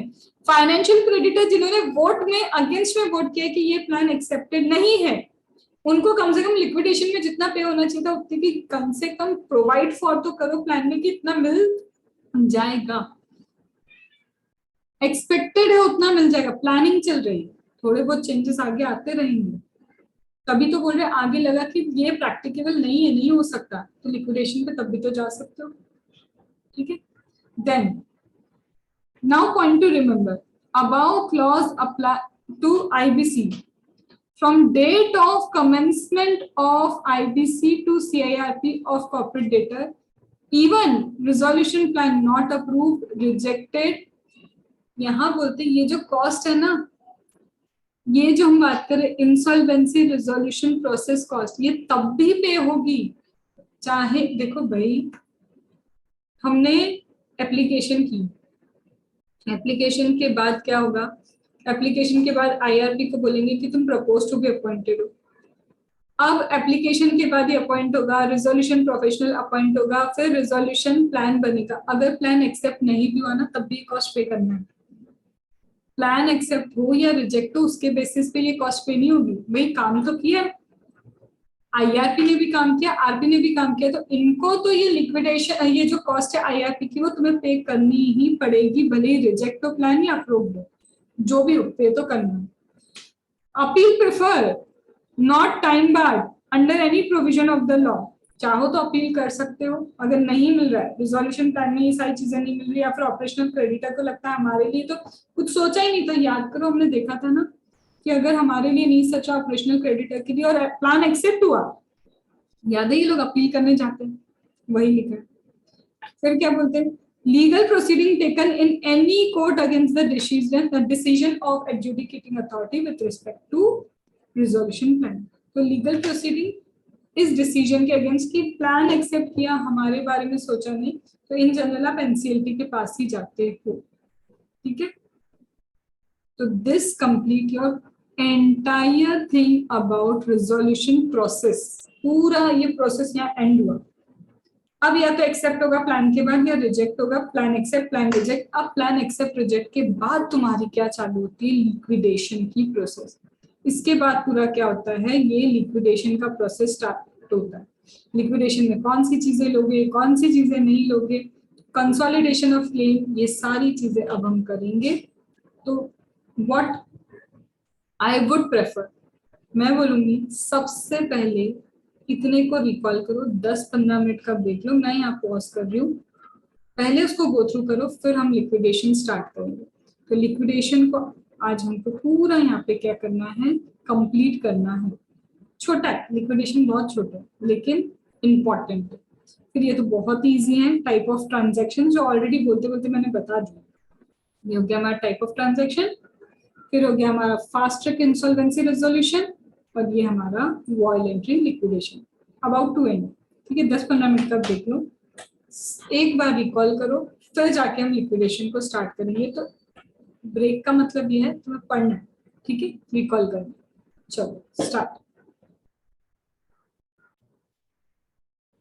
So I hope you have just done a revision. एक बार देख लिया कंटेंट को, उसके बाद ही आप आगे देख रहे हो। It is just something that is mandatory. IBC का जो वेटेज है ना, एटलीस्ट 9 मार्क्स, हाँ at least 9 marks. So you can't even do like this कि अभी देख लेते हैं बाद में पढ़ लेंगे, वो बात कभी आता ही नहीं है। साथ साथ में करते जाओ, बहुत बेनिफिशियल रहेगा। सो नाउ टिल नाउ हम लोग ने क्या कर लिया, हमने पूरा ओवरऑल एक कंटेक्स्ट समझ लिया। रेजोल्यूशन प्लान हम अब मान के चल रहे रिजेक्टेड। देखो लिक्विडेशन स्टार्ट कब होता है, या तो आपने रेजोल्यूशन प्लान दिया, वो रेजोल्यूशन प्लान रिजेक्ट हो गया। सेकंड, या फिर क्या होगा कि सो वेयर आई वाज कि देखो रेजोल्यूशन प्लान रिजेक्ट हो सकता है, आपने सबमिट किया रिजेक्ट हो जाएगा। सेकंड क्या हो सकता है, यही जो रेजोल्यूशन प्लान है आप दे ही नहीं पाए, अगर नहीं दे पाए तो भी क्या होगा, आपका लिक्विडेशन स्टार्ट होगा। थर्ड ये हो सकता है रेजोल्यूशन प्लान एक्सेप्ट हुआ, लेकिन एक्सेप्ट होने के बाद जब चीजों को करने लगे तब ऐसा लगा कि नहीं भाई ये प्रैक्टिकल दिख ही नहीं रहा है कि रेजोल्यूशन प्लान से भी कुछ वर्कआउट होगा, कंपनी की हालत खराब है, लिक्विडेट कर दो। थर्ड, फोर्थ ऐसा हो सकता है भाई रेजोल्यूशन प्लान छोड़ो, कमिटी ऑफ क्रेडिटर ने किसी भी पोजीशन पे आके, कभी भी अगर कमिटी ऑफ क्रेडिटर को लगता है तो किसी भी पोजीशन पे आके अगर ये डिसाइड कर रहे हैं कि हमें इसे लिक्विडेट ही करवाना है, हमको CIRP नहीं चाहिए, रेजोल्यूशन प्लान नहीं चाहिए, तो in that case also liquidation start हो जाए। तो लिक्विडेशन स्टार्ट होगा, 180 डेज हो गए, मॉरेटोरियम खत्म हो गया, प्लान नहीं आया, प्लान आया रिजेक्ट हो गया, प्लान आया एक्सेप्ट हुआ, बाद में प्रैक्टिकल नहीं रहा, या फिर प्लान जो है वो क्या हुआ, आया ही नहीं, जो भी हो सकता है। या फिर CIRP की प्रोसेस में ये लोग डिसाइड कर चुके हैं, committee of creditor at any stage, कि हमें क्या नहीं करना, आगे इसको लेके नहीं जाना, हमको लिक्विडेट ही करना है। फिर डिपेंड्स, ये क्या करेगा, एंटायरली डिपेंड करेगा। तो अब हम आते हैं सेकेंड वाले पे, दैट इज पार्ट नंबर 2 जो मेरा चल रहा था। अब हम लिक्विडेशन पे आ जाते हैं। तो लिक्विडेशन इनिशिएट होगा, ठीक है।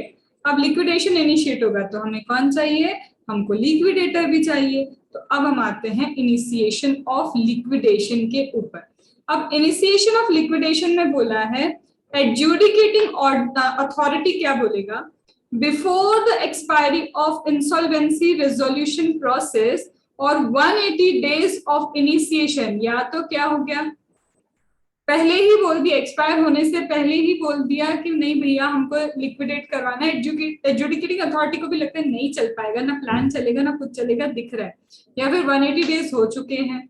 तो यहाँ पे 180 डेज हो गए, प्लान रिसीव नहीं हुआ, या फिर प्लान रिसीव हो गया इन्होंने रिजेक्ट कर दिया, या फिर जो हमने कंडीशंस डिस्कस की, या फिर कभी भी 66% की वोटिंग पे ये लोग डिसाइड कर चुके हैं कमिटी ऑफ क्रेडिटर हमें लिक्विडेट ही करवाना है, या फिर प्लान अप्रूव भी हो गया बट कंट्रावेंशन कर रहा है कौन, हमारा कॉर्पोरेट डेटर, या फिर कुछ भी ऐसा हो रहा है कि प्री जुडिशियल हो रहा है, नहीं जा रही चीजें सही, तब in that case adjudicating authority बोलेगा कि लिक्विडेशन करवाना है, क्या करना है, लिक्विडेशन।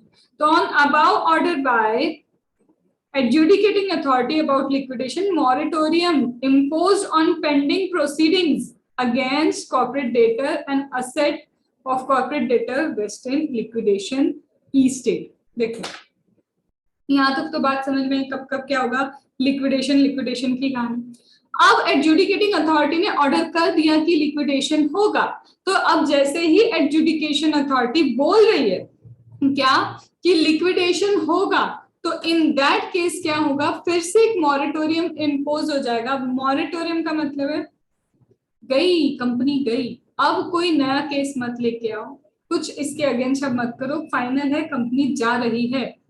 तो लिक्विडेशन हो रहा है तो कोई भी पेंडिंग प्रोसीडिंग्स है, मॉरेटोरियम आ जाएगा, रुक जाओ, हम जाओ, रोक देंगे, ठीक है। और जितनी भी असेट है कॉर्पोरेट डेटर की, जितनी भी असेट है वो किसके साथ में जाएगी, लिक्विडेटर अपने पास ले लेगा, लाओ लाओ लाओ मैं हूँ अब कस्टडी में, मुझे तो, अरे रिपीट नहीं लग रहा तुमको, इंसॉल्वेंसी जब तुम्हारा इंटरिम रिजोल्यूशन प्रोफेशनल आया था तब भी सारी एसेट्स इसके पास गई थी। फिर रिजोल्यूशन प्रोफेशनल अगर नया आया है, सेम नहीं है, नया है, उसके पास में चली गई सारी एसेट। अब उसके बाद लिक्विडेटर आया तो लिक्विडेटर को दे दो सारी एसेट। अब मैम ये लिक्विडेटर कौन होगा, तुम्हारा वो रिजोल्यूशन प्रोफेशनल भी लिक्विडेटर बन सकता है, या फिर इन्हें लगता है कि किसी नए पर्सन को लिक्विडेटर बनाना है तो वो नया पर्सन भी हो सकता है।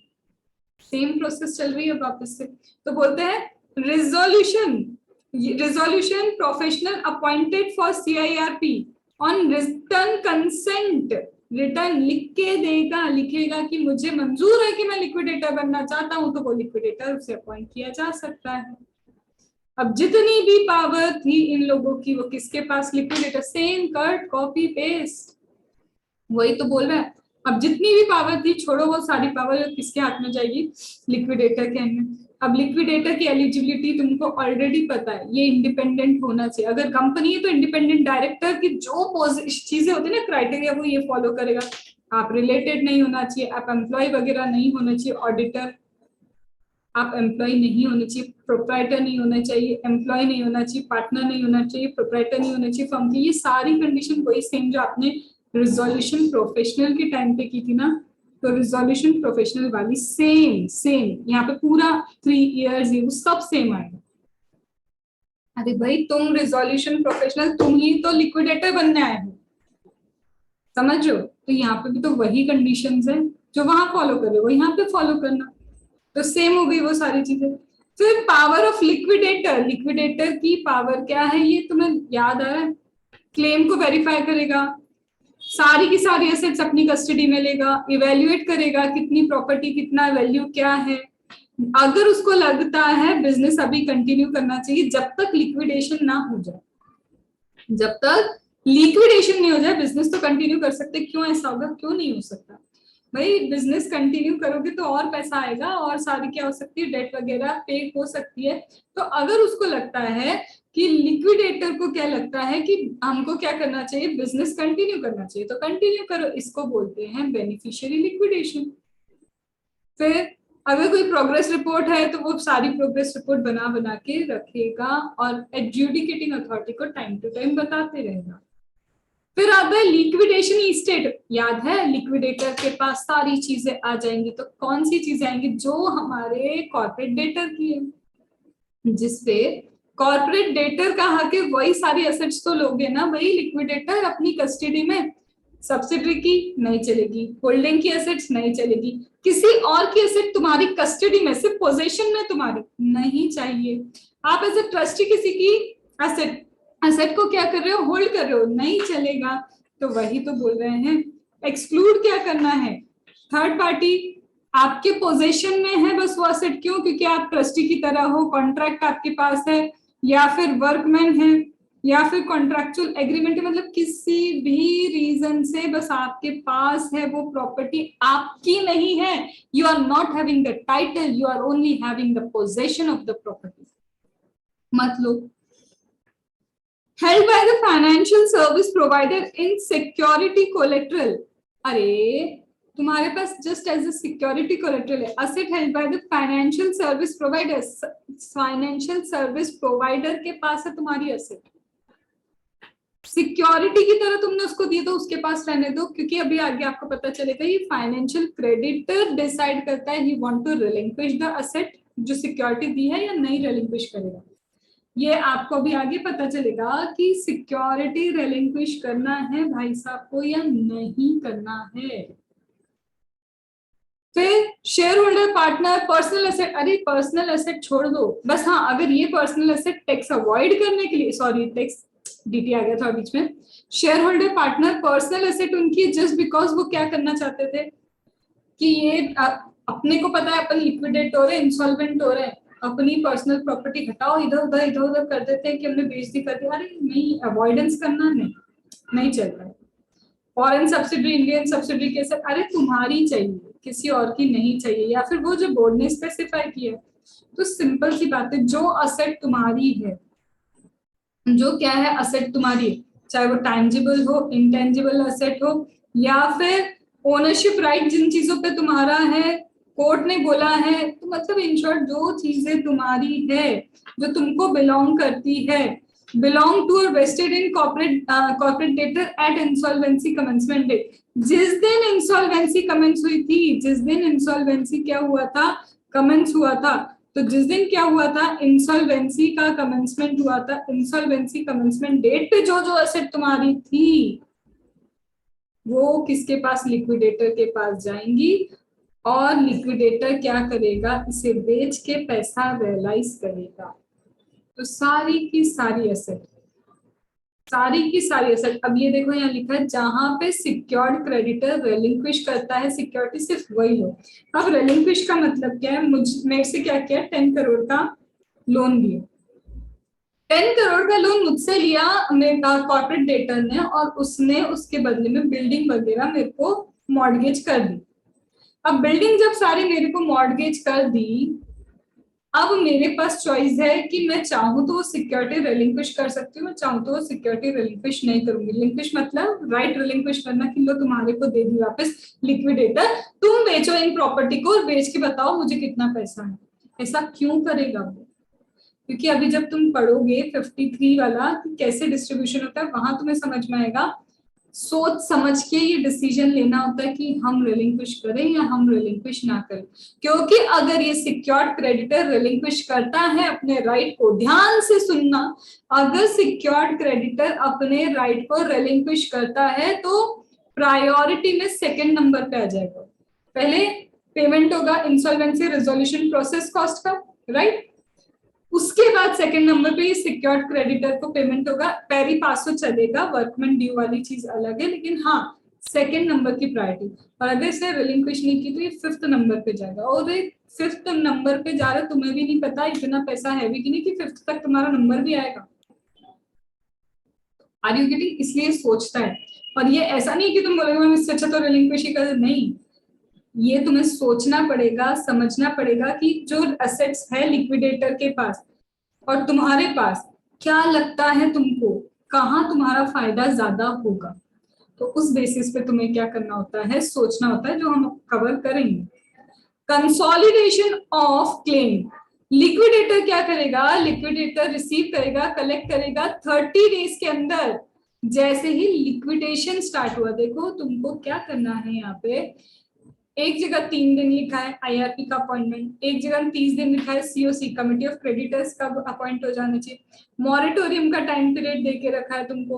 तो ये टाइम पीरियड क्या दे के रखा है तुमको, टाइम पीरियड दे के रखा है 14 डेज, कब एक्सेप्ट करोगे कब रिजेक्ट करोगे एडजुडिकेटिंग अथॉरिटी।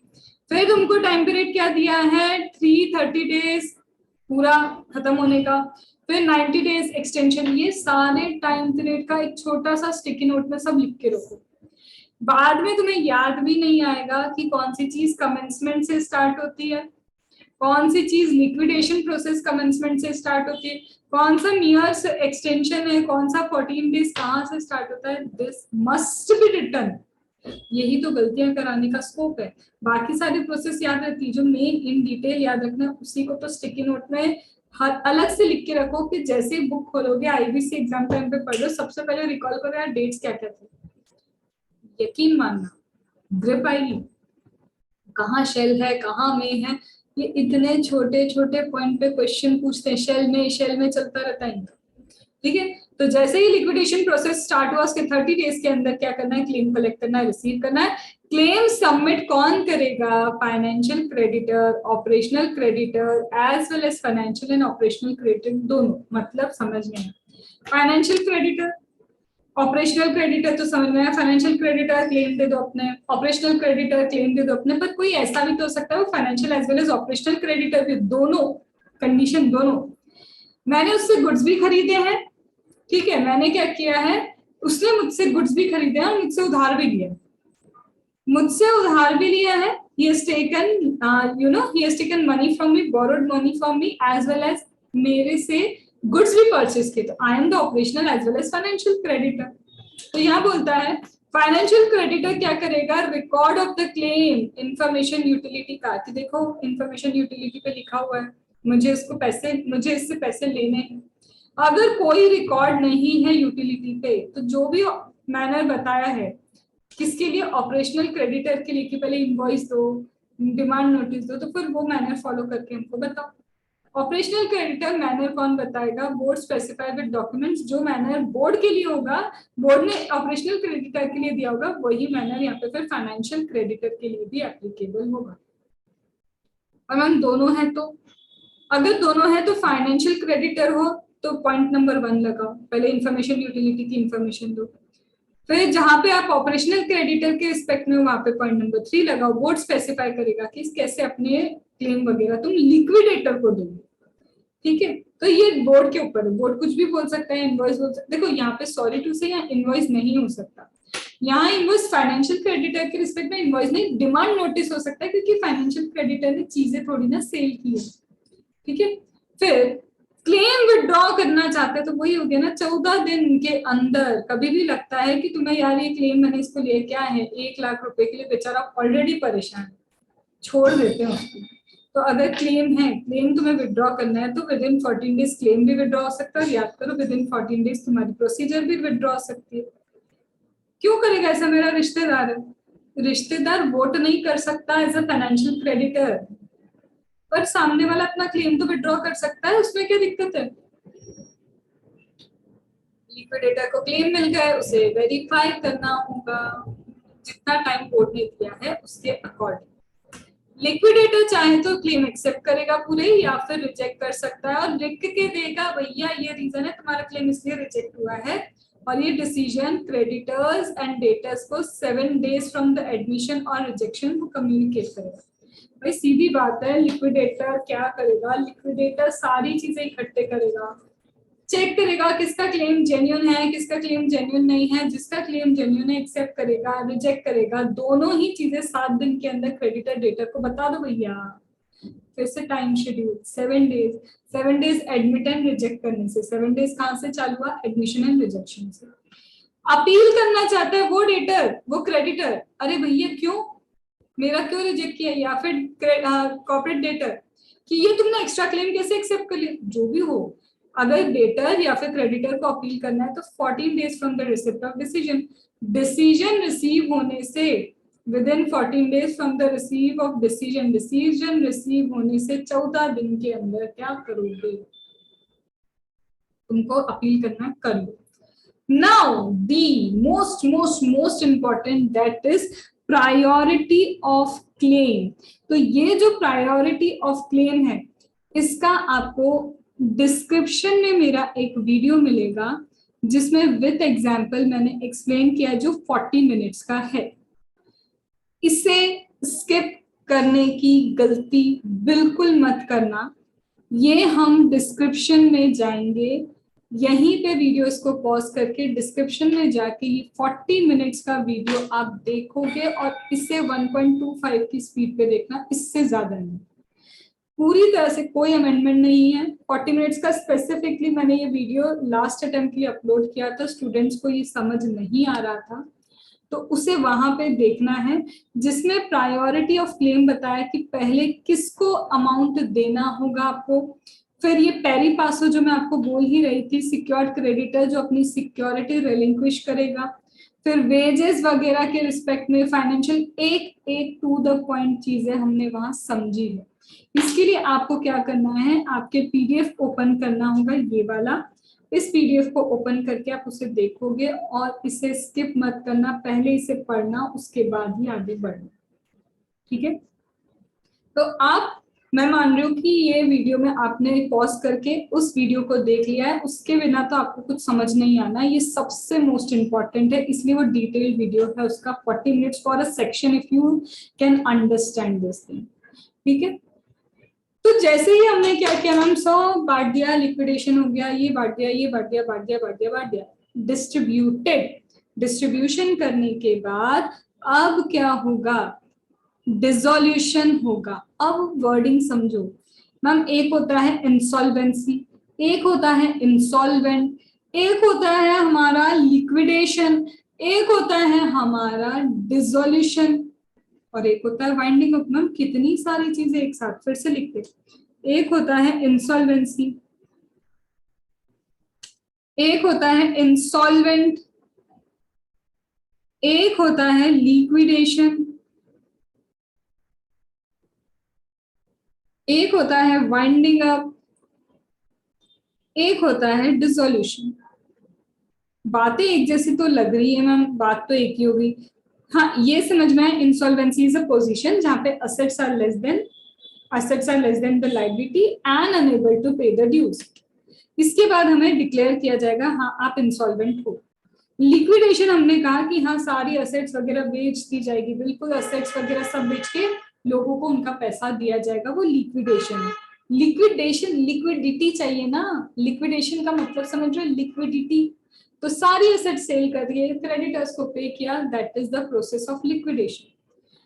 अब लग रहा है लिक्विडेशन के बाद इस कंपनी का नामो निशान भी मिटा दो, लीगल एग्जिस्टेंस हटा दो। तो लीगल एग्जिस्टेंस हटाने को कहते हैं डिसोल्यूशन, लीगल एग्जिस्टेंस हटाने को कहते हैं डिसोल्यूशन। और वाइंडिंग अप आप जरूरी नहीं पूरा बिजनेस खत्म कर दो, वाइंडिंग अप मुझे एक डिवीजन को क्या करना है, बंद करना है, वाइंड अप करना है। वाइंड अप करने की पोजीशन में तुमको देखो, वाइंडिंग अप के बाद भी डिसोल्यूशन होता है, लिक्विडेशन के बाद भी डिसोल्यूशन होता है, बट डिसोल्यूशन का मतलब है लीगल एग्जिस्टेंस खत्म करना। वाइंडिंग अप के बाद डिसोल्यूशन तब होगा जब ओवरऑल कंपनी का एग्जिस्टेंस खत्म करना चाहते हो, पर वाइंडिंग अप एक डिवीजन का हो रहा है तो वहां पे डिसोल्यूशन नहीं होता है, ये आपको समझना है। तो this is what is dissolution. तो जैसे ही क्या होता है, सारा अमाउंट पे कर दिया, लिक्विडेट कर दिया, तो where the asset of the corporate debtor completely liquidated, liquidated, I hope you are getting liquidated। तो where they are completely liquidated, liquidator adjudicating authority को अप्लाई करेगा कि भाई डिसोल्यूशन कर देते हैं इसका, और जैसे ही एप्लीकेशन रिसीव होगी adjudicating authority को, from date of such order, उस ऑर्डर की डेट से, from the date of such order क्या करेगा, 7 डेज के अंदर वो ऑर्डर दे देगा, क्या, copy of such order with in 7 days adjudicating authority forward करेगा किसको, उस अथॉरिटी को जिसमें ये हमारे भाई साहब रजिस्टर्ड है। Ma'am partnership form 1932 partnership act में रजिस्टर्ड है।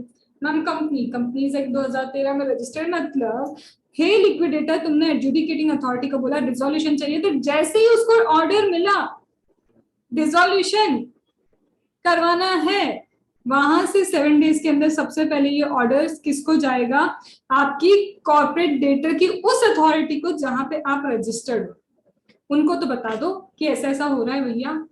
फिर यहाँ पे जब उनको ये चला जाएगा, फिर आपका क्या होगा, लिक्विडेशन होगा। ठीक है, secured creditor in liquidation who realizes its security interest to intimate liquidator price at which propose to release the secured asset। जब सिक्योर्ड क्रेडिटर क्या करता है, अपनी सिक्योरिटी रिलीज कर रहा है ना, छोड़ रहा है, तो ये वही चीज है, उसे लिक्विडेटर को बताना पड़ेगा कि हाँ भाई मैं मेरी प्रॉपर्टी को छोड़ रहा हूँ, मेरे असेट्स को रिलीज कर रहा हूँ, तो किस प्राइस पे वो रिलीज करना चाहते हैं। ठीक है, such proceed applied to recover dues if any resistance from corporate debtor or connected person in taking the disposition, secured creditor applied to adjudicating authority for assistance on receipt of application, adjudication authority pass an order to permit secured creditor to release security interest as per law। Release amount is greater than the dues, secured creditor accounts such amount to liquidator, tender to liquidate such surplus fund from amount due from secured creditor minus the cost net balance। ये already अभी आप मेरे उस video में इसको समझोगे, फिर भी मैं बताती हूँ यहाँ क्या लिखा है। ये जो मेरा सिक्योर्ड क्रेडिटर है, सिक्योर्ड क्रेडिटर को क्या करना होगा, मेरे लिक्विडेटर को बताना होगा किस प्राइस पे वो अपनी एसेट को बेच रहा है। हम लिक्विडेटर को नहीं दे रही एसेट, ये सिक्योर्ड क्रेडिटर बोल रहा है कि मैं खुद सेल करूंगा, मुझे लिक्विडेटर तुम पे कोई भरोसा ही नहीं। इसे लिक्विडेटर को बताना होगा कि भाई इतने अमाउंट पे गई एसेट, बिक गई। तो बोलते जितने भी अमाउंट पे आपकी एसेट बिकी है, आपको क्या करना होगा, आपको लिक्विडेटर को बताना होगा। चलो लिक्विडेटर को बताया, हम एसेट सेल करने जा ही रहता है as a secured creditor, we were just going to sell the asset, लेकिन कोई आ रहा है दिक्कत दे रहा है, जैसे कनेक्टेड पर्सन, अरे मेरी प्रॉपर्टी ऐसे कैसे बेच सकते हो, या फिर कॉर्पोरेट डेटर, नहीं नहीं मत बेचो मत बेचो, मतलब रेजिस्टेंस आ रहा है। तो ऐसे केस में ये सिक्योर्ड क्रेडिटर क्या करेगा, एडजुडिकेटिंग अथॉरिटी को एप्लीकेशन देगा और बताएगा भाई मैं तकलीफ में हूँ, मुझे मेरी एसेट बेचने को नहीं दे रहे, सिक्योर्ड एसेट बेचने नहीं दे रहे। तो एडजुडिकेशन अथॉरिटी परमिट करेंगे सिक्योर्ड क्रेडिटर की, जा भैया एज पर लॉ जी ले अपनी जिंदगी, लॉ के अकॉर्डिंग तुम सेल कर लो, प्रॉपर्टी रिलीज कर लो। अब उसने प्रॉपर्टी रिलीज कर ली, अमाउंट उसको जो रियलाइज हुआ, हमें जो क्रेडिटर है फाइनेंशियल क्रेडिटर को लेट से 10 करोड़ देने थे, भाई साहब को मिले कितने, 15 करोड़। प्रॉपर्टी अच्छे में सेल कर दी उसने। तो ये क्या करेगा, जितना भी अमाउंट इसको रियलाइज हुआ है, जितना भी अमाउंट उसको रियलाइज हुआ, उसमें से सबसे पहले इंसॉल्वेंसी की कॉस्ट निकालनी पड़ेगी उसको। याद है, सबसे पहली प्रायोरिटी तो भैया इनकी है। तो तुम्हें जो अमाउंट रियलाइज हुआ, तुम्हें 15 करोड़ रियलाइज हुआ, ठीक है, तुम्हें सिर्फ 9 करोड़ रियलाइज हुआ, ठीक है, तुम पूरे 9 करोड़ नहीं लिख सकते उस प्रॉपर्टी से। वो प्रॉपर्टी जो तुमको सिक्योरिटी में दी थी, उस प्रॉपर्टी में भी तुम पूरा पैसा नहीं रख सकते, पहले प्रपोर्शनेट क्या दो, insolvency resolution process cost minus करो। ये आपको उस वीडियो में समझ में आएगा ये प्रोपोर्शनेट कैसे होती है। उसके बाद जो नेट बैलेंस है वो किसको दे दो, आप लिक्विडेटर को, उसको दे दो आप। मतलब तुम्हारा काम हो गया, बचा कुछ पैसा है उसको दे दो। अमाउंट कम रियलाइज हुआ तो उनका वो लिक्विडेशन का जो इंसॉल्वेंसी रिजोल्यूशन प्रोसेस का कॉस्ट है वो उनको दे दो, बाकी तुम अपना पैसा रखो, मतलब तुम नेट बैलेंस ही रख सकते हो।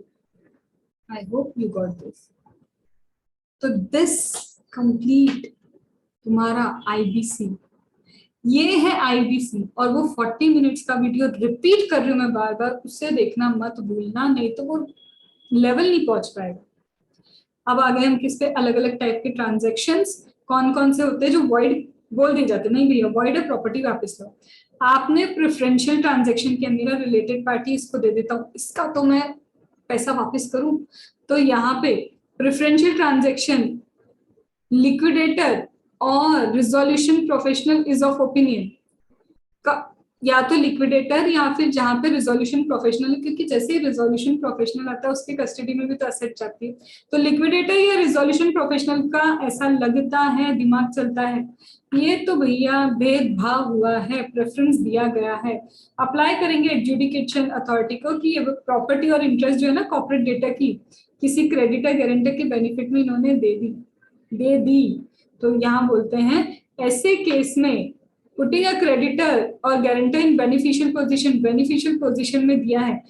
ऑर्डिनरी कोर्स ऑफ बिजनेस में भी नहीं है ये, it is not in ordinary course of business, ये ऑर्डिनरी कोर्स ऑफ बिजनेस में भी नहीं है, ना ही ये सिक्योरिटी पर्पस के लिए कि भाई तेरे से पैसा लिया तो मैं सिक्योरिटी की तरह तेरे को दे रहा हूँ, ये वो भी नहीं है। तो यहाँ पे वो बोलते हैं कि ऐसे केस में होगा तो इसे प्रेफरेंशियल ट्रांजैक्शन माना जाएगा, ठीक है। या फिर ऐसा भी नहीं कि transfer register with information utility on before 30 days after corporate debtor received the position, transfer due to law और court of order भी लॉ के कारण भी नहीं है, इसीलिए भी ये प्रॉपर्टी नहीं गई है कि इंफॉर्मेशन यूटिलिटी पे हमें क्या करना है, पोजीशन रिसीव हो रहा, उससे पहले इंफॉर्मेशन यूटिलिटी पे चीजें जानी चाहिए। मतलब जेन्युइन रीजन नहीं है, ना ऑर्डिनरी कोर्स ऑफ बिजनेस है, ना ही जो आप सिक्योरिटी इंटरेस्ट क्रिएट हुआ है वो इसलिए नहीं है कि भाई तुमसे पैसा लिया तो तुमको क्या दे रहे, कोलेट्रल दे रहे, वो रीजन भी नहीं। इंफॉर्मेशन यूटिलिटी पे तुमको चीजें बुक कर लिखना था कि हमारे को इस चीज का पोजीशन रिसीव हुआ वगैरह 30 दिन के अंदर लिखना होता है, उसके लिए प्रॉपर्टी को पेपर उसको दिए, वो भी रीजन नहीं है। लॉ के अंदर भी कुछ नहीं हुआ है तो भैया ये तो प्रेफरेंशियल हो। या फिर अंडर वैल्यूड, 10 करोड़ की चीज को 2 करोड़ में रिश्तेदार को बेच दिया, वॉइड। रिवर्स करो, या तो वॉइड डिक्लेयर करेंगे या रिवर्स करवाएंगे। गिफ्ट में ही दे दी, कुछ लिया ही नहीं। ऑर्डिनरी कोर्स ऑफ बिजनेस होता, हमको समझ में आता, अदरवाइज नहीं। ये फिर एडजुडिकेशन अथॉरिटी को अप्लाई करेंगे। लिक्विडेटर या फिर क्रेडिटर मेंबर पार्टनर कोई भी कर सकते हैं ना, जिसके साथ अन्याय हुआ है भाई, 10 करोड़ की चीज 2 करोड़ में बेच दी, मेंबर को दुख होगा, पार्टनर को दुख हो सकता है, क्रेडिटर को हो सकता है, लिक्विडेटर, रिजोल्यूशन प्रोफेशनल को हो सकता है। या तो ट्रांजेक्शन रिवर्स करवाएंगे, या फिर protect of interest of victim, victim का इंटरेस्ट प्रोटेक्ट करवाने के लिए बात हो सकती है। गुड फेथ में चीजें हुई हैं, चलता है, लेकिन जहां गुड फेथ नहीं है, इन शॉर्ट जहां रीजन जेन्युइन है ही नहीं, वहां कहीं नहीं चलेगा ये। फिर इसी में आता है किन लोगों को मान लिया जाएगा कि प्रेफरेंस दिया है, जो अभी अपन कर रहे थे ना प्रिफर्ड, कहाँ मान लिया जाएगा कि आपको प्रेफरेंस दिया है? Related party, last 2 years preceding insolvency, insolvency commence हुई उसके पिछले 2 साल में ये देखा जाएगा। मैम पिछले 2 साल में अगर रिलेटेड पार्टी को कुछ दिया, ये क्यों देख रहे हैं यार? रियलाइज हो जाता है कंपनी की हालत धीरे धीरे टाइट हो रही है, दिख रहा है ये। अभी से प्रॉपर्टी इधर उधर रिश्तेदारों के नाम पे कर दो, तो इंसॉल्वेंसी कमेंसमेंट से 2 साल के अंदर ऐसा कुछ किया तो हम मानेंगे ये प्रेफरेंशियल आपका था। सेम ऐसा ही आपका ये अंडर वैल्यू के लिए भी सेम। या फिर रिलेटेड पार्टी नहीं है but 1 year preceding the insolvency date, related party के लिए 2 साल देखोगे, और अगर रिलेटेड पार्टी नहीं है तो 1 साल देखेंगे। तो दोनों ही केस में, चाहे आप अंडर वैल्यू ट्रांसफर कर रहे हो या फिर प्रेफरेंशियल कर रहे हो, हमको ये मंजूर नहीं है। 2 साल for related party and unrelated के लिए 1 year। और एक्सटॉर्शनेटेड मतलब वही पिछले 2 साल में, अब यहाँ पे कोई रिलेटेड नहीं कुछ नहीं, पिछले 2 सालों में अगर आपने 1 करोड़ की चीज 15 करोड़ में कैसे भेज दी भाई, ये क्या कर रहे हो? ऐसा दिखा रहे हो वैल्यूएशन बढ़ा के? तो यहाँ पे अगर कॉर्पोरेट डेटर इस तरह के ट्रांजैक्शन अनफेयर मीन्स में है, फिर से एडजुडिकेशन अथॉरिटी को ये दोनों लोग क्या करेंगे, या तो ये या तो लिक्विडेटर, कि ऐसा ऐसा हुआ है, 1 करोड़ की चीज 15 करोड़ में बेची जा रही है, तो वो डिक्लेयर करेंगे। बट क्यों करेंगे? ये दिखाने के लिए कि देखो ना हमारी प्रॉपर्टी की वैल्यू कितनी है, हमको लिक्विडेशन में मत लेके जाओ। रिजोल्यूशन प्रोफेशनल जब तक है तब तक लिक्विडेटर कहाँ अपॉइंट हुआ है? तो जहां पे ऐसा लगता है कि ओवर वैल्यूएशन किया है प्रॉपर्टी का, रोको। राइट, तो ये टाइप्स ऑफ ट्रांजैक्शन थे। 2 साल रिलेटेड पार्टी के लिए, 1 साल other than related party preferential and under value में, और एक्स्ट्रा वाला जो है वहां पे सिर्फ 2 साल प्रीसीडिंग ईयर्स में देखा जाएगा जहां से इंसॉल्वेंसी कमेंस हुई। So this complete your IBC, complete IBC. अब बचता है आपका टाइप्स ऑफ आईबीसी। हमने कहा था फास्ट ट्रैक होगा, उसमें वॉयलेंट्री होगा, उसमें प्री पैक्ड क्या होगा आपका इंसॉल्वेंसी। तो बस वही आपका बचा है।